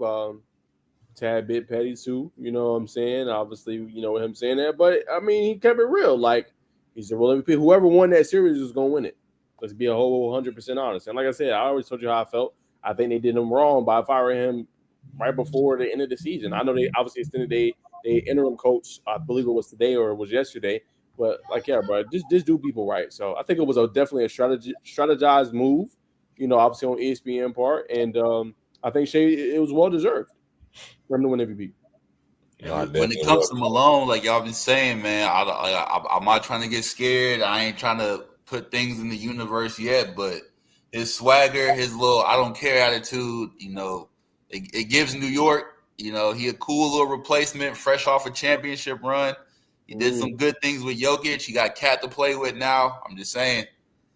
Okay. So what happened with New York and Malone? No, I'm saying as far as like, you know, a lot of people, it's always when it comes to New York, you know, when we point the problem, we always point at Tibbs. So is the front office going to get the players, or is it a coaching thing? Is it we need to expand? We try to run the whole Villanova playbook. Is it that? Like, do we need a new voice in the locker room to get us over that hump now, or is it? I don't know what it is, but. It's the same dude with Minnesota teams. They was doing the same thing in Minnesota till they got him out, got some new faces, new voices in there. Now Minnesota's making that jump. New York, we was a little laughing stock for a hot minute. He came through, reshaped the culture, reshaped our identity. We got some pieces in there, so we might have to go ahead and hand that off, and we got to make that jump. I think Mike Malone would be a nice addition. You know what I mean? Get Mike Malone, I think, with the same roster. But with the same roster, I think they'd be all right. But you know what I'm saying? We'll see. We'll see. But last thing, y'all were talking about G League news, and I was listening to a Switch Culture podcast. He was talking to Josh Jenkins about just the NBA G League Ignite and how they took that away. You know what I'm saying, Teron? I know you cover the G League very closely, similar to them. Not attached to the league, so I say like us three. Do you think the NBA should bring NBA G League Ignite back? No.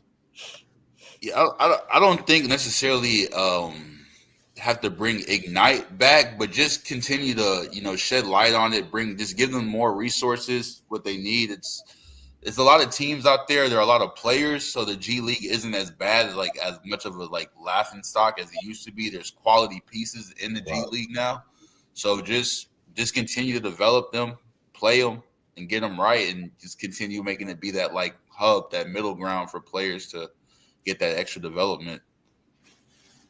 100%. My rebuttal to you, Najeh, is I think they need to bring it back. One, there was really nothing wrong with it. People gonna say that was losing, but you know what I mean, they didn't really have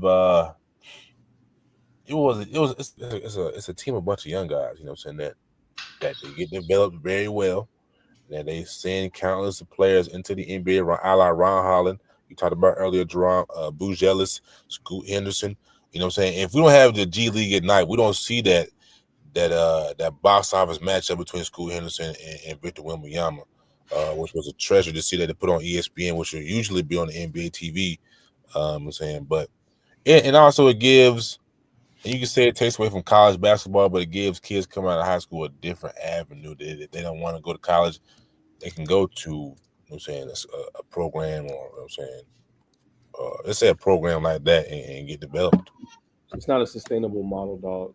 Money, the amount they have to pay the players. NIL is kind of your new development, not NIL. I'm sorry, college is like your development league, bro. Now, yeah, that's exactly a good point. Exactly, it's like your development league. Now to Jerron's point, have a middle ground where players can go to and they can use stuff and develop and get better. But think about, bro, you can make millions of dollars and stay in college. You got people suing for a 5th, 6th year of eligibility. You know what I'm saying? So it's like you can't say that model's not working, bro. Go look at Walt Clayton Jr. Go look at these guys staying. You know what I'm saying? Now, it hurts the high schoolers. They're going to have to put a cap on it, obviously. But you can go be in college for 4 years and develop a well-rounded game. Why would you not want to do that? So then when you come to the league, you can contribute. You know what I'm saying? So don't microwave it with the players. Oh, I'm going to just go here, hoop. Like, in college, you're learning, obviously, the discipline. You're getting paid big money. You see PJ Haggerty, $4 million. You know, you're not making that in no G League a night to start. You're not making that, you know what I'm saying, that early on. So I think that model is better. The G League Ignite was so popular because they did not have NIL, bro. You know what I'm saying? So they was like, man, I want to go get paid. Now that they have that in development and they can go in and really be potent players, that's the difference. You see why Boogie Fland, like, hey, I'm not rushed out, you know what I'm saying, to have to go. I can work and perfect my craft so then when I go next year after my sophomore season, I could be a top pick and make more money. So 100%. I just don't think it's needed because the young players anyway still going to have to go through the development. So why not have them stay in college, get better, develop? Then when they come to the league, there'll be more polished players coming in. We seen this year with Zach Edey, 4-year pro or 4-year player with Purdue. He actually gave contributing minutes this year to Memphis and actually played in the postseason. So you're saying you're gonna be more polished coming out of college program than coming out of an NBA program, playing against multi-year NBA veterans under their tutelage on a day-to-day basis. Why do you think this year was a drop-off in players entering the NBA draft? The players. I'm just saying, why do you think there was a drop-off though? Money, monetary.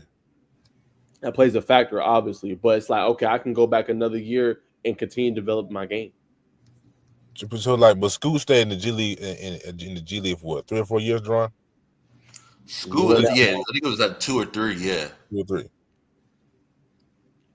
So my point is, Scoot stays for 3 years in that league. You know what I'm saying? You only have to stay for 1 year in order to get drafted coming out of college.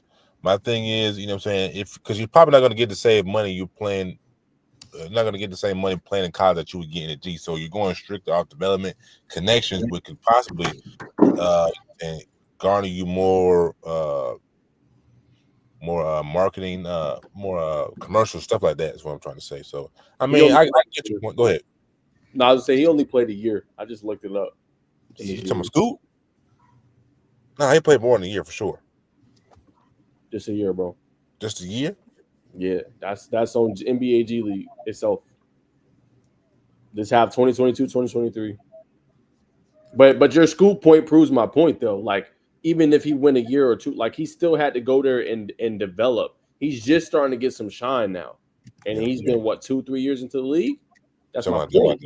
So even doing G League Ignite, he was one of the top players. He still had to go and develop.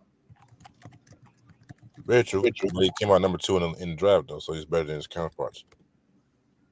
But not good enough to hit the court. He definitely played more than a year, G. I think I see what you're saying on the page, but he definitely played more than a year. But I digress. You know what I'm saying? Last topic of the night, gentlemen, as we get out of here, is there anything y'all want to say, y'all want to plug to the people? Because we appreciate, I believe, 100, maybe, I'm not sure what Najeh has on TikTok, but we'll say 120 for sure. That's real quick. I'm looking at it. With Scoot was class of 2022, and what he ended up doing was reclassing to 21. He graduated and did that year in G League Ignite 22, and then he did that 1 year and dip. Or well, G League Ignite 2021 and 2023. My bad. Okay, for sure. Yeah. Appreciate that tidbit, brother. No, I appreciate that. No, but and then the last tidbit to your point though, like you say with the development, real quick, the G League the G League Ignite claims Jalen Green, Kuminga, Dyson Daniels, Jaden Hardy, Scoot Henderson, Ron Holland, and Buzelis. Yep. I'd say all quality pieces, all role players, whatever, but it works. They got an argument. Sure. But it comes down, Naj brought up a good point. It comes down to is it sustainable financially? You know what I'm saying? They don't play G League players that much. I'm not sure what they're playing the star players like Scoot Buzelis, Ron Holland, and those guys. But you know what I'm saying? It was it was good to see, you know what I'm saying, when they came to town for the Skyhawks, you know what I mean? I remember when Scoot came to town, I have never seen that building that packed. You know what I'm saying? The Thompson twins was in there, so that just lets you know. But that's for the hometown kid. London Johnson played for the G League Ignite as well. But ladies and gentlemen, you know what I'm saying, this is the Just Citizen News Podcast. I'm saying kudos from Jerron. You know what I'm saying? For you coming on the show, man. We appreciate you, brother. May have you on a lot more. I'm saying to my other co-host, you know what I'm saying, the man of the hour, Mr. Wilkins. You know what I'm saying? We always appreciate you, know what I'm saying, endowing us with your presence and your knowledge, brother. And as we leave, I gotta, you know what I'm saying, endow the viewers with a little knowledge for the ones that's in here, man. Definitely invest in crypto. You know what I'm saying? For real, definitely invest in crypto. XRP is a hot one, but you know what I'm saying, do your research. For the wallets, I know everybody's confused. Like, what I'm saying? People are getting hacked. You know what I'm saying? With the crypto, definitely do some research on the cold wallets. Cold wallets is you get a good cold wallet for maybe $300. You know, it's a little process. I did some research before the show. You know what I mean? If you're investing in crypto.com, Coinbase, the other one is Kraken. Your best options for the lowest fees is going to be Robinhood number 1, Kraken number 2. You know what I'm saying? If you want Coinbase, and crypto.com is the bottom of the barrel. So basically, in short, what you want to do is when you buy that said crypto on those first 2 platforms, you know what I'm saying, you want to take that and transfer it over to your cold wallet, which is going to give you a whole security process. You don't want to give out your stuff, but long story short, you know what I'm saying, the process is easier than what it is. Do some research and get a part of the wealth transfer, ladies and gentlemen. Like I said, this is the first. I'm not the first. This is the Just Citizen News Podcast. This is the basketball segment where we broke down a lot of high level topics, but we can be sure to tap in with us on Monday at 6:30 to talk all your football needs. And yes, you are remembering right. We do have another guest tapping in with us. It'll be a permanent guest. I won't say the name because I want to build up suspense for Monday. But ladies and gentlemen, we appreciate y'all tapping in with us. Have a blessed night and go Pacers. Oh.